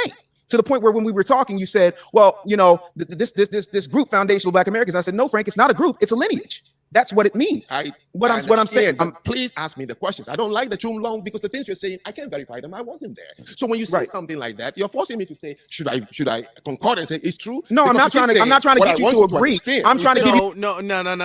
Now, here's the thing. He's being bad faith because what Dave is saying is that this dude, every time Dave brings up a point, Frank acts like he doesn't know history. Every time Dave says, okay, well, do you know about this? Do you know about this? Because you're bringing up the condition out of context of history. You're not bringing up what caused it. You're not bringing up the situations and the factors around it. All right. You're bringing it up out of context and in bad faith. So Dave has been saying this the whole time. Okay, well, do you know about this? Do you know about this? And he's been saying, I don't know. I don't know. I don't know. And now that it's gotten to the end of the conversation. Now he's all like, I don't want a history lesson. I don't want a history lesson. Well, you need one. You need one if that's the case, because you've been saying, I don't know the whole time. He keeps on saying, I don't know about that. I don't know about that. I don't know about that. I don't know about that. Okay, well, if you don't know, then you need to be the most quiet person in the room. Because you seem like the least informed, the least educated person in the room. Because you're the only one I've seen throughout the whole thing. It's like over a 2-hour thing. You're the only person I've seen repeatedly say, I don't know, I don't know, I don't know. So clearly you don't know. But yeah, when somebody brings up the history, now you want to get all offensive. I didn't come here for a history lesson. I didn't come here for a history lesson. You need one. Because you don't want a history lesson. You want to argue your point, but you even know you admit that you don't know. Now, there's something that's crazy, because as a journalist, and any journalist can tell you, if a journalist doesn't know a point, and they're sitting there doing an interview or having a conversation with someone who knows a subject more than them, who knows history deeper than they do, the journalist, that's a journalistic instinct, will be quiet and will listen and absorb the information. That's what a true journalist would do. Journalists are very observant. Journalists are very quiet and learn, okay? So the journalistic instinct, if he was a true journalist, they would sit back and be like, you know what? Okay, let me chill out. Because clearly I didn't know this point. I didn't know this point. I didn't know this point. I didn't know this point. Even if what they're saying is not true, he's bringing up entire situations and events I don't know of. So maybe I'm a fact check it later, but let me be quiet now. But you see, he's getting defensive because it defeats all of his points. All of his, well, why can't y'all do it now? Because y'all don't have no culture. Y'all don't have no language. Y'all don't have no this. Y'all don't have no that. And he wants to demonize with this tough love narrative. Oh, it's tough. I'm just telling you the real. I'm just telling you what it is. But then when you come back with facts, he acts like he doesn't know. Well, if you don't know, shut up. Shut up if you don't know. And then when we say, okay, well, you don't know, you need to be quiet. He's like, I didn't come here for a history lesson. What is this? I'm here for a student. Pipe down, little man. Pipe down, little man. He's embarrassed. And he knows this podcast completely destroyed his credibility. He knows he can't go back and talk nothing about nobody no more after this. It's over with. It's over with. That's why he's frustrated. Things that you can look up later on for your own benefit, so that you can get a better understanding. This is not about trying to. The question now. Okay, so let me go back to, because I asked you, and Dave, I want to switch to you because Frank said he's not offended by the word tether. Sure. Right. But when you hear the word akata, and there's countless amount of words, do you believe those words are to embrace Foundation Black Americans, or to do the polar opposite? Term? No, but the thing that I think is extremely important is twofold. The first is when you use a term like akata, that comes from institutionalized hate and divisive language that has been spread through media and narrative that puts us in a certain light, right? That we're lazy. We don't care about like the N-word. Exactly. It's a nice little code word. You know, for example, I know people that would call us schwatzes. I've known Italians that would call us spictic mulignans. There's a bunch of terms that come up, right? The thing that people don't understand when it comes to the tether word is it's not every single person who is Black who decides to become a naturalized citizen and take the oath. That is extreme ignorance. A tether is somebody that goes out of their way to disparage, disrespect, and not understand the heritage, the sacrifice, and the contributions of foundational Black Americans to the fact that they are here. You are tethering yourself because the average person, we had this conversation the last time I was here, the average person can't tell an African from a Jamaican, from a Ghanaian, from a foundational because they don't have a basis. It's just like many Black folks don't know the difference between a Japanese, a Chinese, a Vietnamese, or a Korean. They don't know. They just put us all in one boat. So when you come here, they're just like, you're Black. But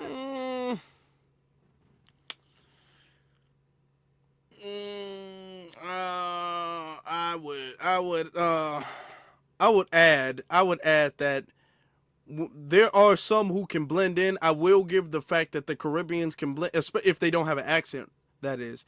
The Caribbeans can blend in a lot easier, but like there's no way anybody would think that Frank is a foundational Black American. There's no way. Like when they say they can all blend in super easy, no, they can't.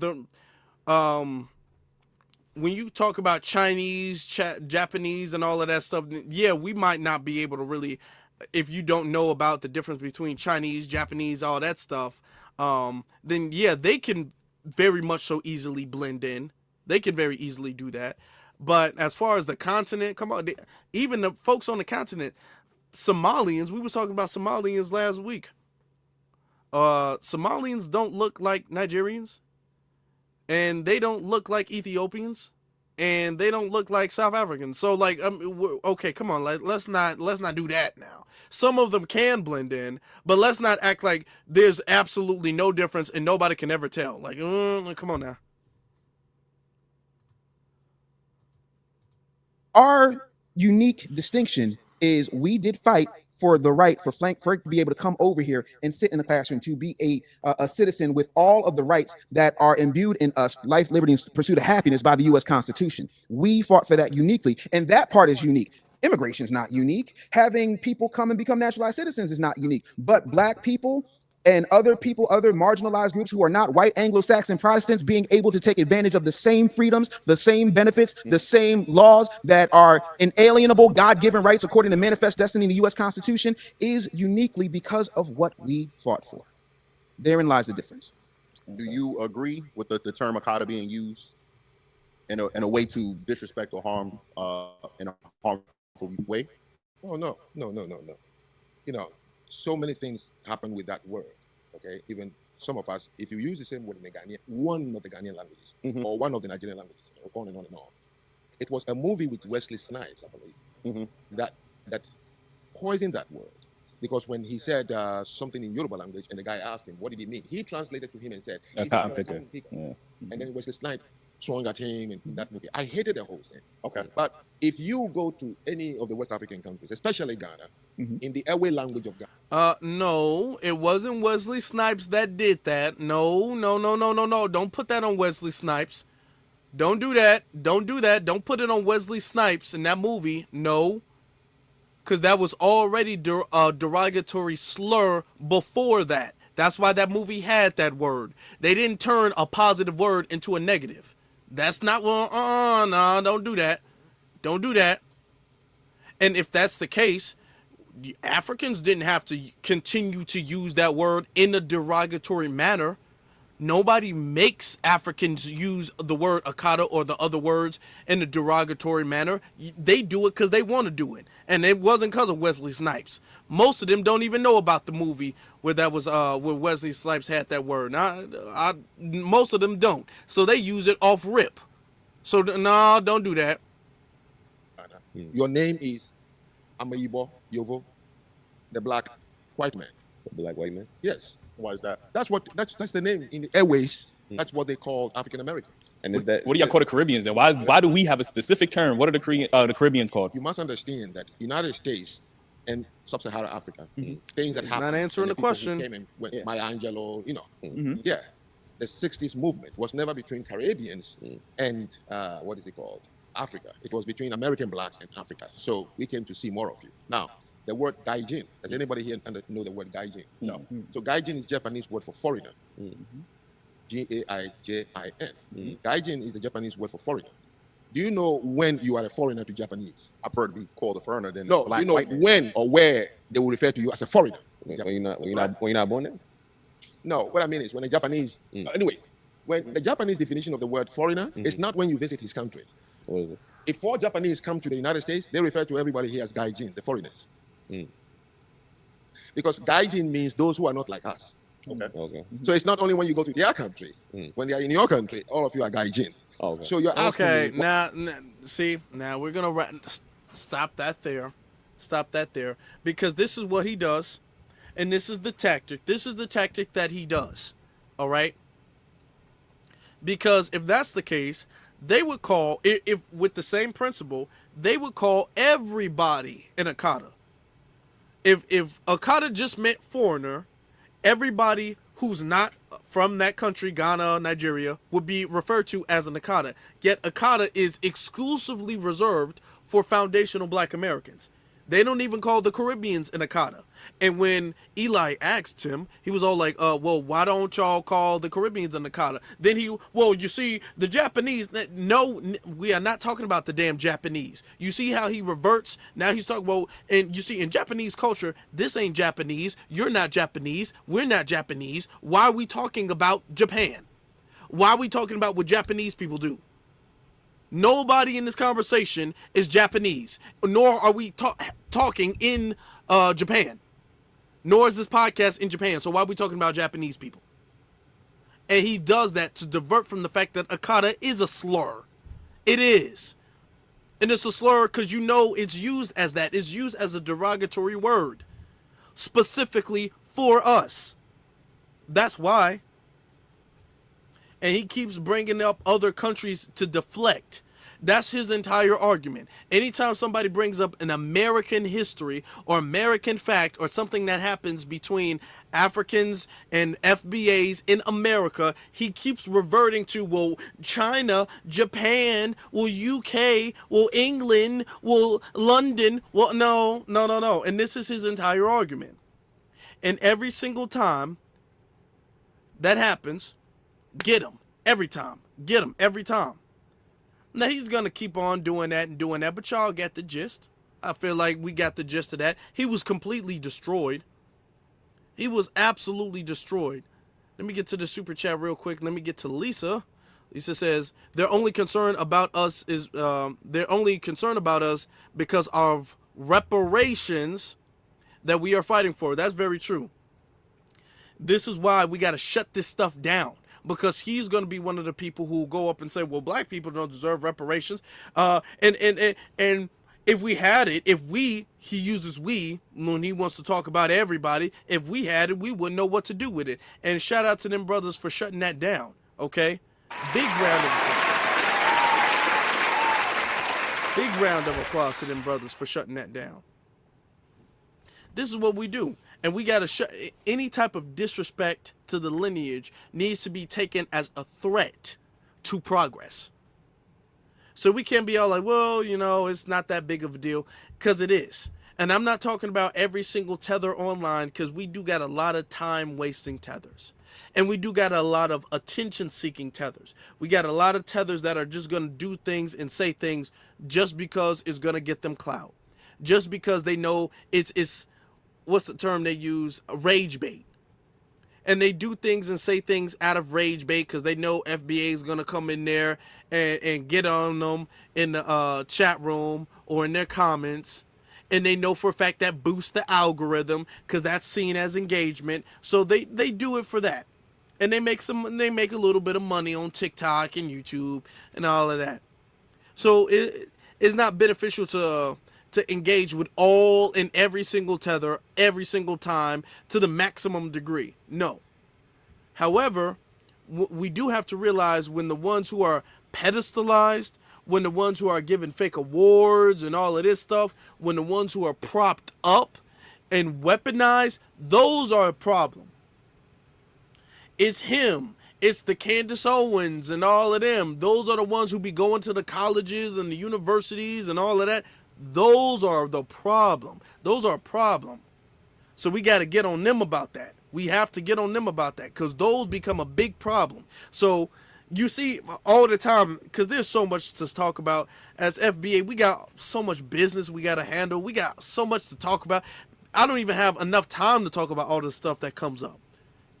But when it's a problem, when I see tethers, when I see a tether troll, I see it all the time. I don't even engage in it all the time unless I see it as an issue. If I see it like, oh, no.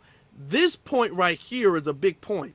If I see them either like trying to develop like a think tank narrative, if I see something that is like a repetitive thing where everybody's regurgitating the same talking point, I know it's coming from a think tank. It's coming from the higher up, so I shut that down.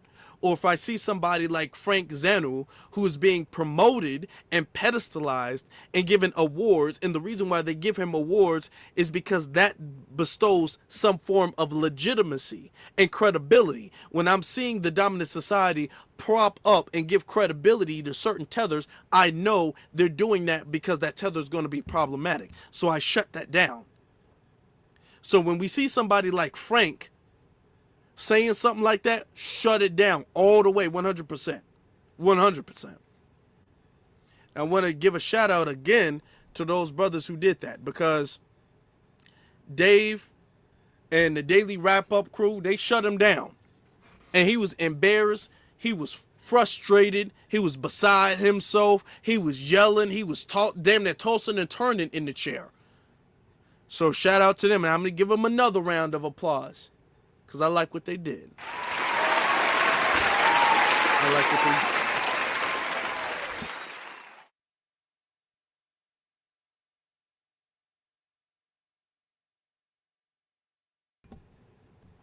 Now, Also want to give a round of applause to y'all because we had a lot of people in here for a very long time. Okay. Also, shout out to Dumas for the cash app. I appreciate you. Thank you very much, family, for that. And y'all super chats and all of that. I appreciate y'all. All right. We doing real good. We are doing real good. We worked our way out of that little thing that they had us in. We did work our way out of that. I was able to fix. I know I said I was going to do a recorded video. I am going to do that, but I had to work on the audio because I was looking back with the audio from last week. I was like, what is the problem? But I think the audio now, I think tonight's audio, I feel like it's better than it's been in a very long time. I haven't had audio, I feel like, because I was doing a bunch of tests before, I haven't had audio this clear in a pretty good time. So we got our audio good, everything's good as far as the lighting and all of that stuff. So we doing good. So now we can get to the short videos without all of the technical issues and stuff. We just had to upgrade the equipment. I had to, get a new hard drive and stuff like that because it was running out of memory and all that stuff. So we had to upgrade the equipment. Now we can start really hitting them. We can start really knocking them out. Intellectually speaking, metaphorically speaking, because you guys know we don't condone violence here. That's not what we do. Okay? We're foundational Black Americans. We're cultured people. We're civilized people. We're not like those people who have all those civil wars in their country, have to flee over here. We're not like them. We're civilized people here. Okay? We have culture. Speaking of which, we also support each other. And if you guys believe in that, I would appreciate you guys supporting this live stream by hitting the like button. Shout out to everybody watching live and everybody who will be watching on the playback. Shout out to y'all. Thank you. Hit that like button. If you guys are new to the channel and y'all like this content and y'all want to see more fire content like this, hit that subscribe button. Make sure you're subscribed just in case. Just in case. And hit that notification button so that way you don't miss out on any of the fire content that we have coming up, because there's a whole lot of stuff we got to talk about. 2025 is wrapping up and there's a whole lot of stuff we still got to get covered. We still got to handle and stand on some lineage business, so shout out to that. Shout out to y'all. All right, I appreciate y'all. We've been on here for over 3 hours. It's a good way to start the week, don't you think? I think so. I think this is a good way to start the week. Now, with that being said, Black first, as always, my brothers and my sisters, I appreciate you all. Thank you all. And you all have a blessed one.